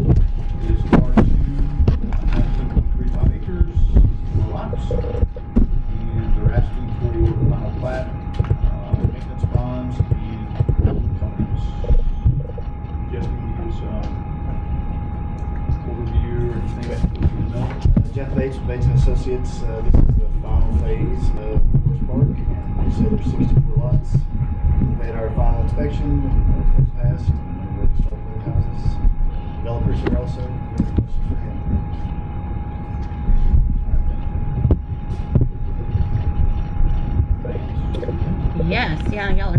me for the last 3. As Jeff stated, they are requesting a final plat for Forest Park Phase 4, which is this area right here at the very north and eastern side of Phase 3. Covenants were recorded by the property owner on 10/19 of 2021. The bonds, we are still waiting for final approval because we do need them specifically broken out. I believe Frank requested that with Centerton Utilities, them to be specifically broken out by line item. But they are okay with the cost of them. They would like to see the line items to make sure it does match though. So the streets for 2 years would be $499,928. The drainage, which is for 2 years, also is $247,928. And water and sewer, that's just required at 50% for 1 year. The total cost for the year would be $427,927.50. And the 50%, which is what the bond would be required for, is the $213,963.75. PC approval is contingent this evening on addressing any remaining staff comments as applicable, and for City Council approval on 12/14 of this year, contingent on PC approval and bond approval. Of course, they will have to have the original bonds dated the date of the City Council meeting, but make sure that you do get the itemized items for Frank, so that way he has those, and also lands. There's no right-of-way being dedicated with the plat. Any right-of-way, I mean, of course, other than their internal streets, there is no right-of-way being dedicated, nor any adjacent street agreements, because it does not connect to any adjacent streets. These are all internal. And the detention bond, it is they were completed with previous phases. I'm not sure why I have them not approved by city staff. I do remember why, because John said that he needed the actual as-built record drawings. So we are still waiting for those, so you can have your final approval, just to make sure that they haven't impacted the drainage for the project. Like I said, the detention ponds were completed in previous phases.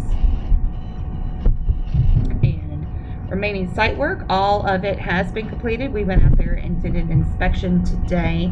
I didn't see anything other than I had told Tim there's a random blob of concrete that they need to get rid of. Yay, the blob of concrete is now gone. But that was the only thing. Everything else that was on the punch sheet has been completed. So the site looks great. They did a good job. Record documents, like I said, some of the staff needs to review the second submittal of it. And John, did you find the second submittal today? Okay, awesome. And the final plat, same thing. There are just some cleanup and clarification statements that need to be updated on the final plat. But overall, they are in general conformance with the Centerton Municipal Code, contingent on these staff comments. So it's just the paperwork and is got some. I probably do a submittal and plans before we go to the as-built. At that time, it's just been resubmitted. And of course, if they're not completed, by this evening, Centerton Planning has requested for previous things that there's a $5,000 cash completion bond for any outstanding as-bills and things like that, if that's something you guys would like to look at, if approved. Did you submit them, Mark? Everything she's asking has already been done. We're all a little busy.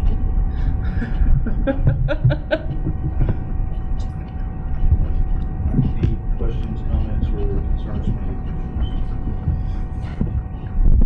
If not, then I'll entertain a motion for 309 Forest Park Phase 4 final plans. This is Joe source of parking is for potential harm or unsettling stuff. John, I'll second. Motion, and we have a second. All those in favor, aye? Aye. Is anyone opposed? Thanks, Jim. Good luck.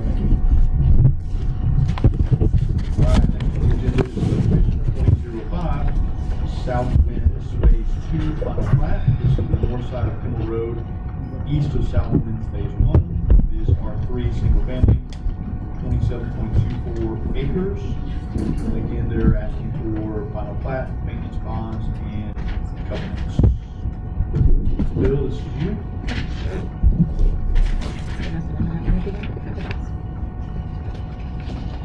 As you said, this is the third phase of Southwinds. Also the second phase of Southwinds. Just got comments this afternoon. Happy to finish those up. Have bonds issued in time for the final plat.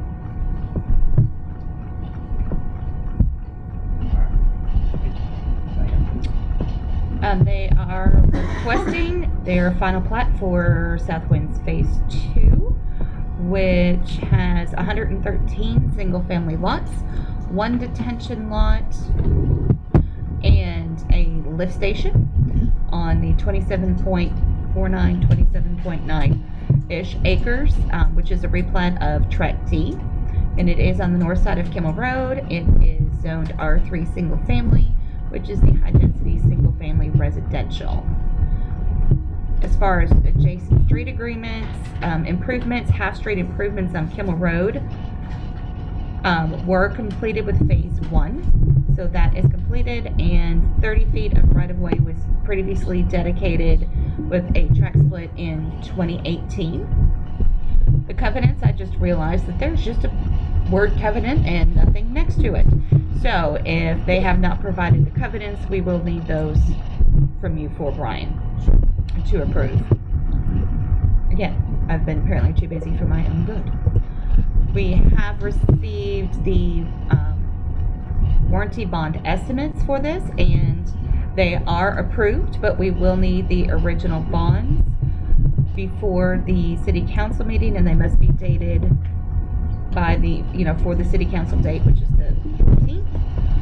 Streets, 100% for 2 years is $732,007, and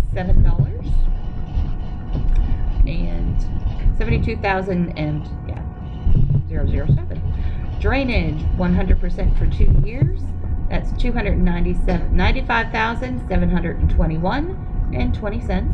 Don't forget that 20 cents. And water and sewer, again, there's our 50% for a year, and the total for the year would be $951,059.80, and for 50% for that year is $475,529.90. There were waivers that were approved during the preliminary plat review. We had storm pipe material waiver, storm inlet type waiver, and the HGL 2-inch below rim waiver, which those were all approved previously from you guys. And approval tonight would be for the final plat and warranty bonds and the covenants, but the covenants are not in existence at the moment in my little hands. And it would go to city council on the 14th. And there is a piece of Buckhorn Flats, a future extension that is included with this phase, and they have dedicated right-of-way, it's right here, for this piece of Buckhorn Flats, and it is 25 feet of right-of-way because this was approved prior to the new master street plan.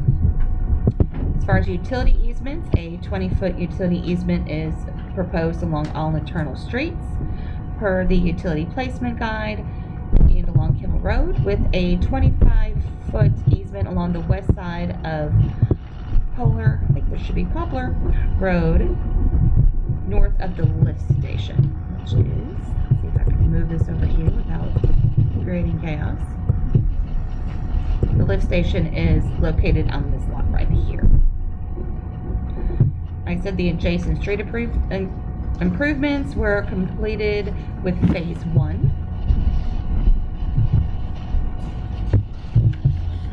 And Buckhorn Flats, they just dedicated the right-of-way, so there was no improvements required on that piece currently. The drainage, they do have a detention lot here in the southeast corner. This detention lot was with phase 1. Okay, wanted to make sure I wasn't doing anything wrong with that. The record drainage has received staff approval. Remaining site work, staff does need to go out and do a follow-up inspection out there. One has not been scheduled yet, so possibly later this week if everything's done, or next week. We need to get out there. There weren't anything major. They did have one spot where there was a water ponding issue, which Lance with Public Works has stated that issue has been resolved since the first inspection.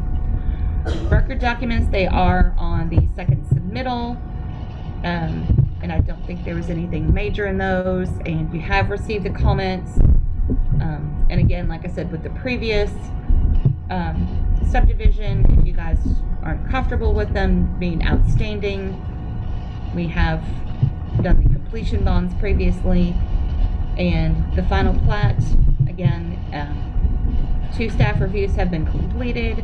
Again, they were super minor things, as far as, label, name change, things like that. So the remaining comments will need to be completed, especially prior to the city council.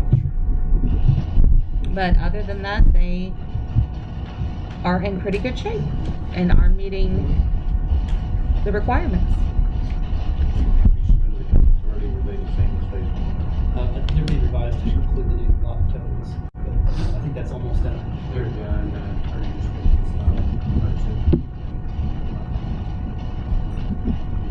only have one question. What's the policy? Frank had one of the lot one.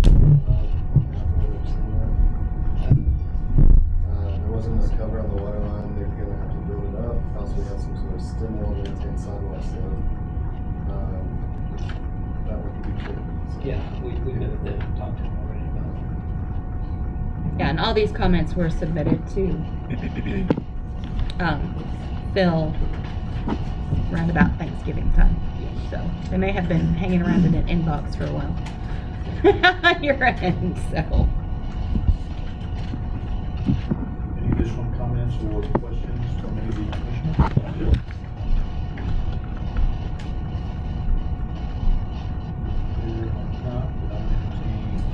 Motion for Southwinds Phase 2 final plat. Kimmel, 27.24 acres. Just John, motion approved. 2025 Phase 2 final plat. Pending further staff review or review. Motion and a second. All those in favor, aye. Anyone opposed? Thank you. Oh yeah, you could just hang around for another one. All right, next on the agenda is subdivision 2106, Crystal Cove preliminary plat. It's at the southwest corner of Kenyon and Keller. 195 single family lots, 31.9 acres. It is zoned RTH in that 12. Bill, I believe this is you again. Yeah. Virtually the southwest corner of Keller is going to go for some land between us and the actual intersection. We're proposing 5 flex townhomes throughout this. It's zoned properly for that. 2 detention ponds. Improvements to Keller Road.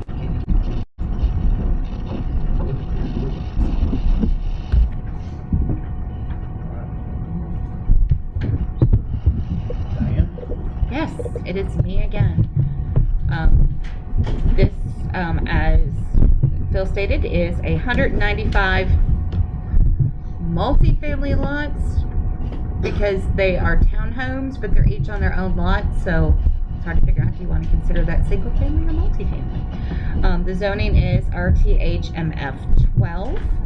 They are meeting to a T the requirements of the RTHMF 12 zoning. They have provided preliminary plat and plans. They do have 195 buildable lots 1 through 90, with 1 recreation lot, which is track C. Down here to plans. Watch my computer explode. And 2 detention lots.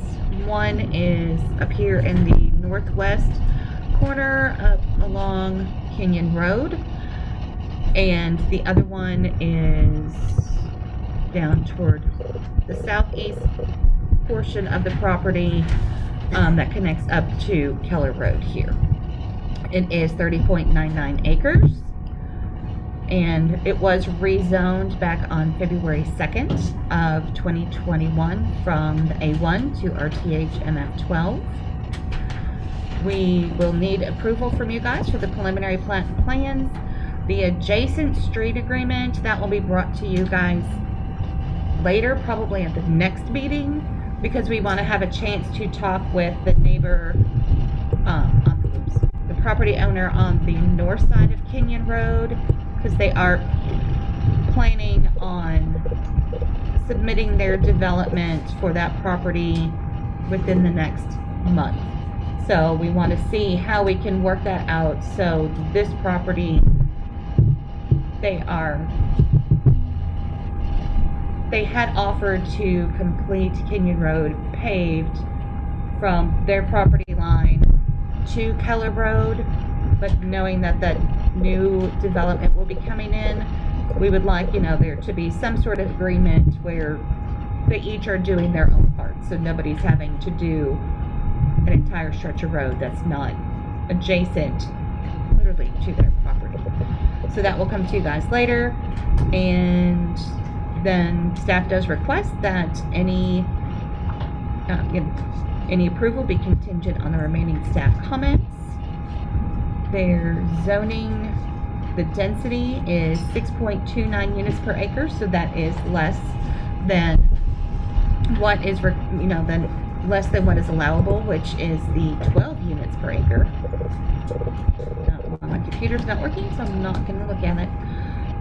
Their lots are all the correct width, which should be, the lot should be 30 feet in width with 100 feet deep, and the setbacks, the front and rear are 25 feet, exterior 25 feet, and corner 25 feet. So if I could get my computer to cooperate with me, I will show you the diagram so you guys can see it on the screen.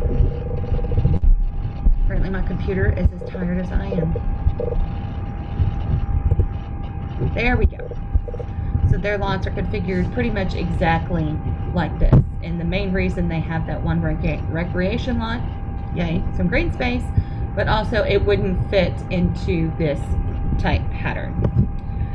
The utility services, the proposed connection to public water is to public sewer is to an existing manhole on the east side of Keller Road and pretty good distance south of the property. But there is an existing utility easement for that sewer line, so that is already in place, and water is going to be from existing lines on the east side of Keller Road and the south side of Kenyon Road. Property does not appear to be in a floodplain. There are on the Wetlands mapper, appears to be 2 ponds on the property, so we do ask that you do a wetlands assessment to make sure that they're that they are just the normal typical ponds. Access, they are providing 1 access onto Kenyon Road and also 1 onto Keller Road, and then there'll be a stub out to the west for any possible future development on the property to the west, which does lie within Benton County at the moment.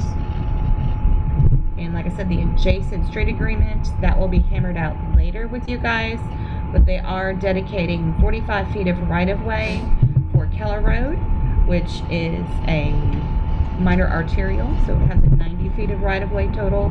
And Kenyon Road is a major collector, so they are dedicating 40 feet of right-of-way when they do have a final plat. And like I said, they do have 2 detention ponds at the property.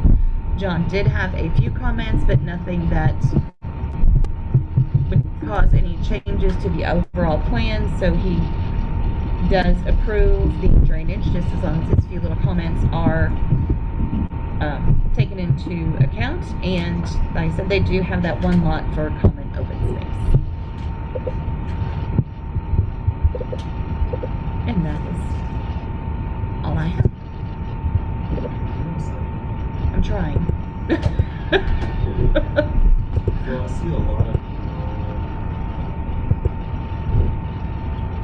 non-controlled street crossings through your east-west streets. Also, single loop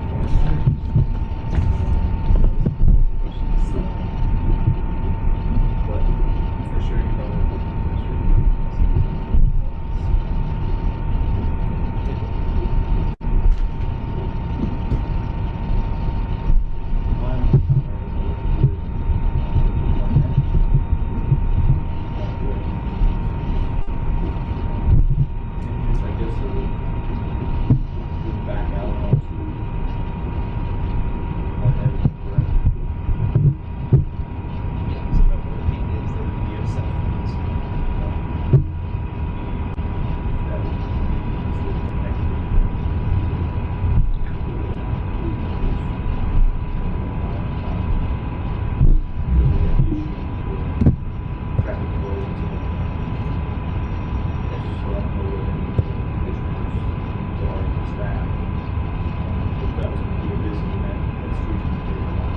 Well, it's not a collector, it's just an internal, but it does continue on. There's an awful lot. There's a lot of connections. Looks like That's an awful lot of trouble. I mean, everybody understands, we've got people from left and right on those streets, both sides, with these people trying to get out of their driveways. I understand it's an internal, but it's also people living at some buildings. If that's a concern, we were trying to flex some access to the west, so we could take that step, put that closer to swap that conflict. There's still gonna be a lot of traffic that's going to flow through with those people around that. Well, yeah. It would be less if they came Yeah, we don't have a connection. Still need to connect, swap it with that.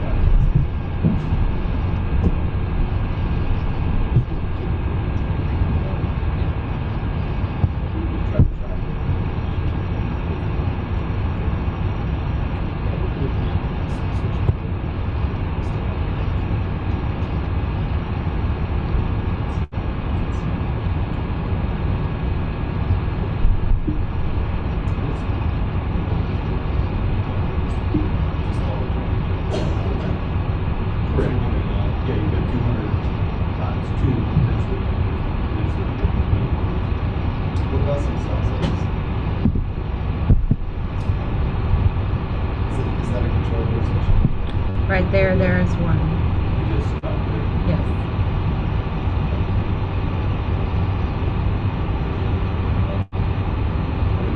There's stop signs here.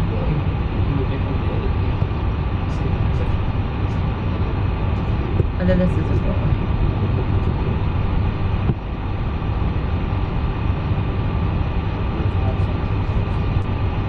Of course, there's stop signs on the street.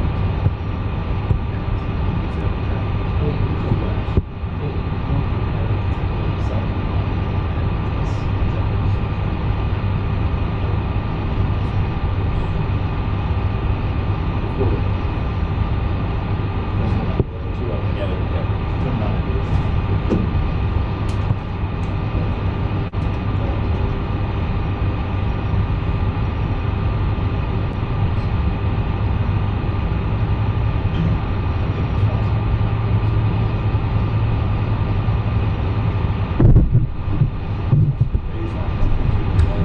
Yes, I'm sorry, it is going to be constructed in 3 phases. So we get 2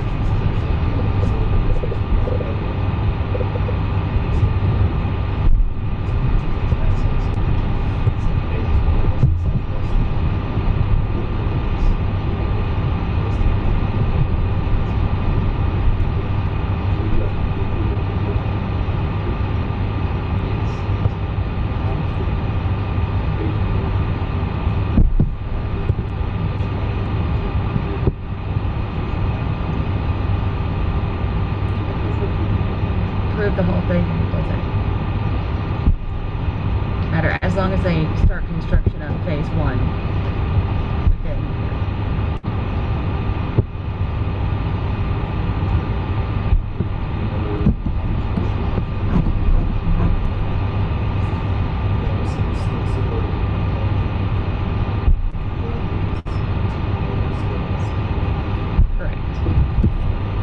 I mean, they have submitted and we have talked about things, but we decided this week that we learned that the property owner to the north of Kenyon is going to be coming in with a submittal.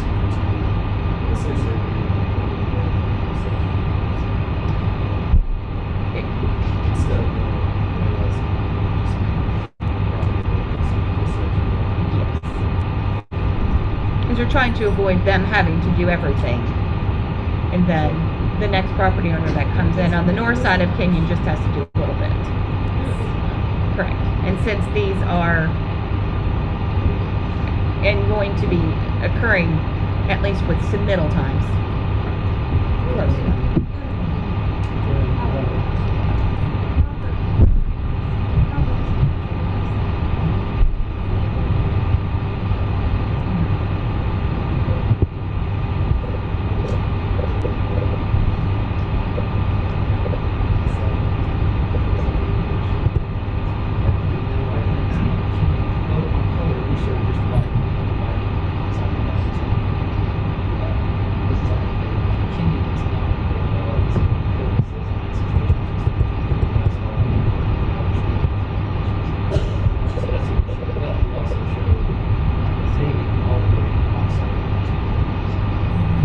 Yeah, the property that we're talking about coming in would be this property. Directly across.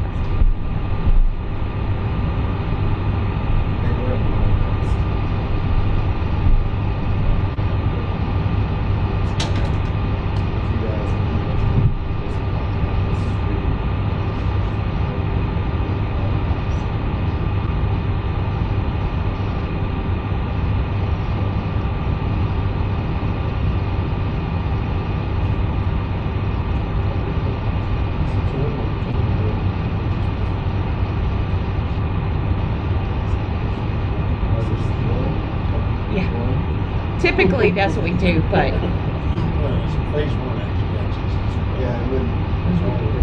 so technically, realistically, Keller Road would probably be phase 1, and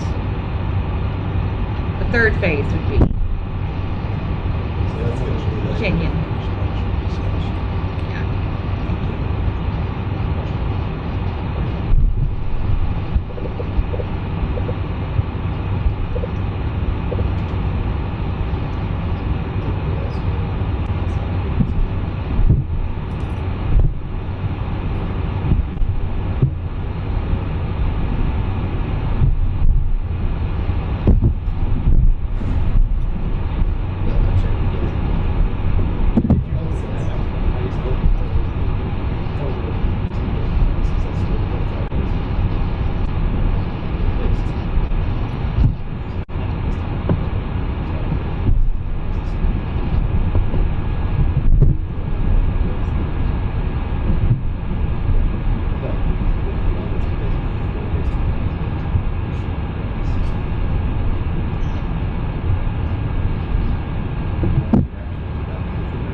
Motion approved subject to 29-06 preliminary plat in the staff comments. Motion second, all those in favor, aye?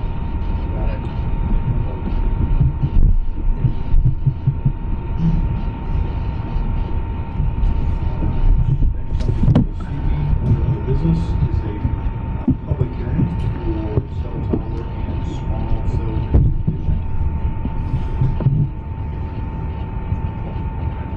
Juliet, you want to give us?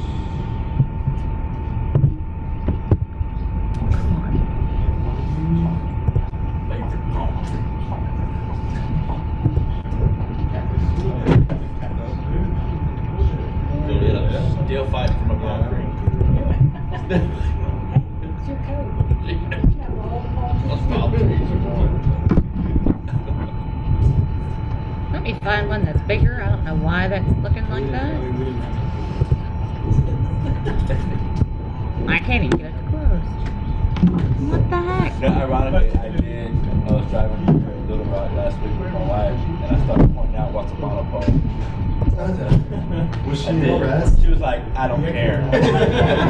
But she had no idea that was a cell phone tower, did she? She thought it was a pole. It was not a pole. It's a cell phone After about tower. 2, you were done though, weren't you? Oh yeah, I found a couple of them. I was like, I don't know. It's like that. Are we, so we had comments last time, right? Yeah. Yes. Ready to roll? Pretty much, so, I mean, I think I got everything that you, I don't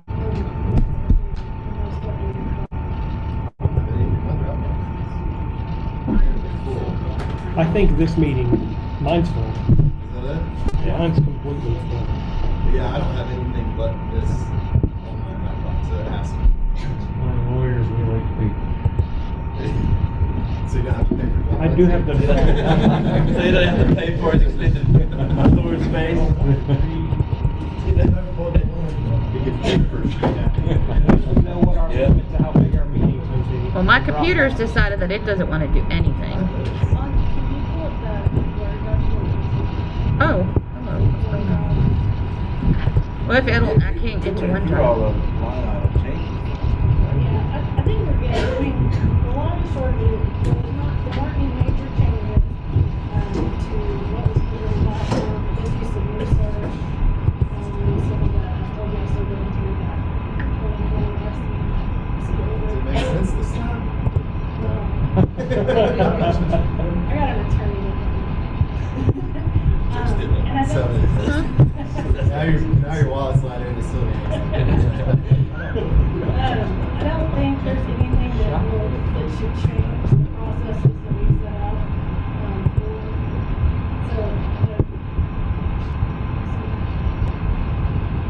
I had it all set up to work and now it's not wanting to do anything.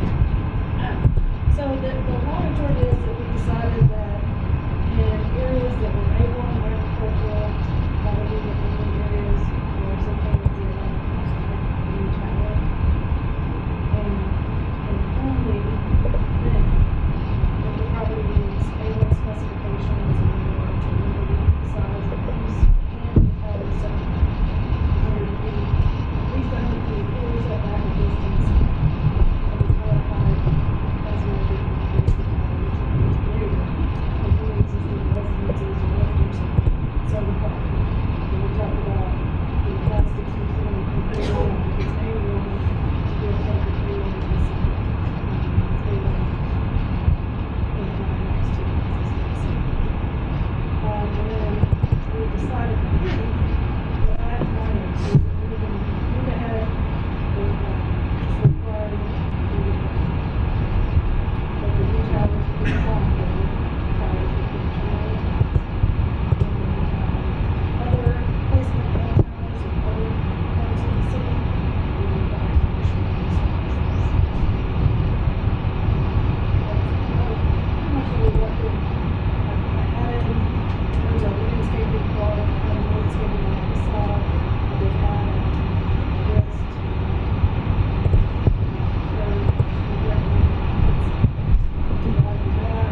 never thought of it.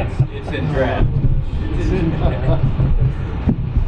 So, it was city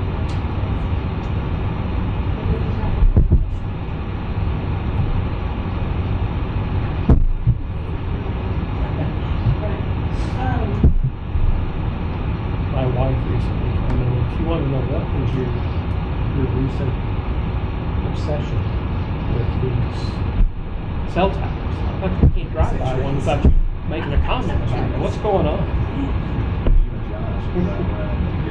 Yeah, just leave your wives at home on YouTube. Yeah, third hour about on. That was just trying to get forward with it. Questions for Juliet?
cell tower and a small cell code addition for city council.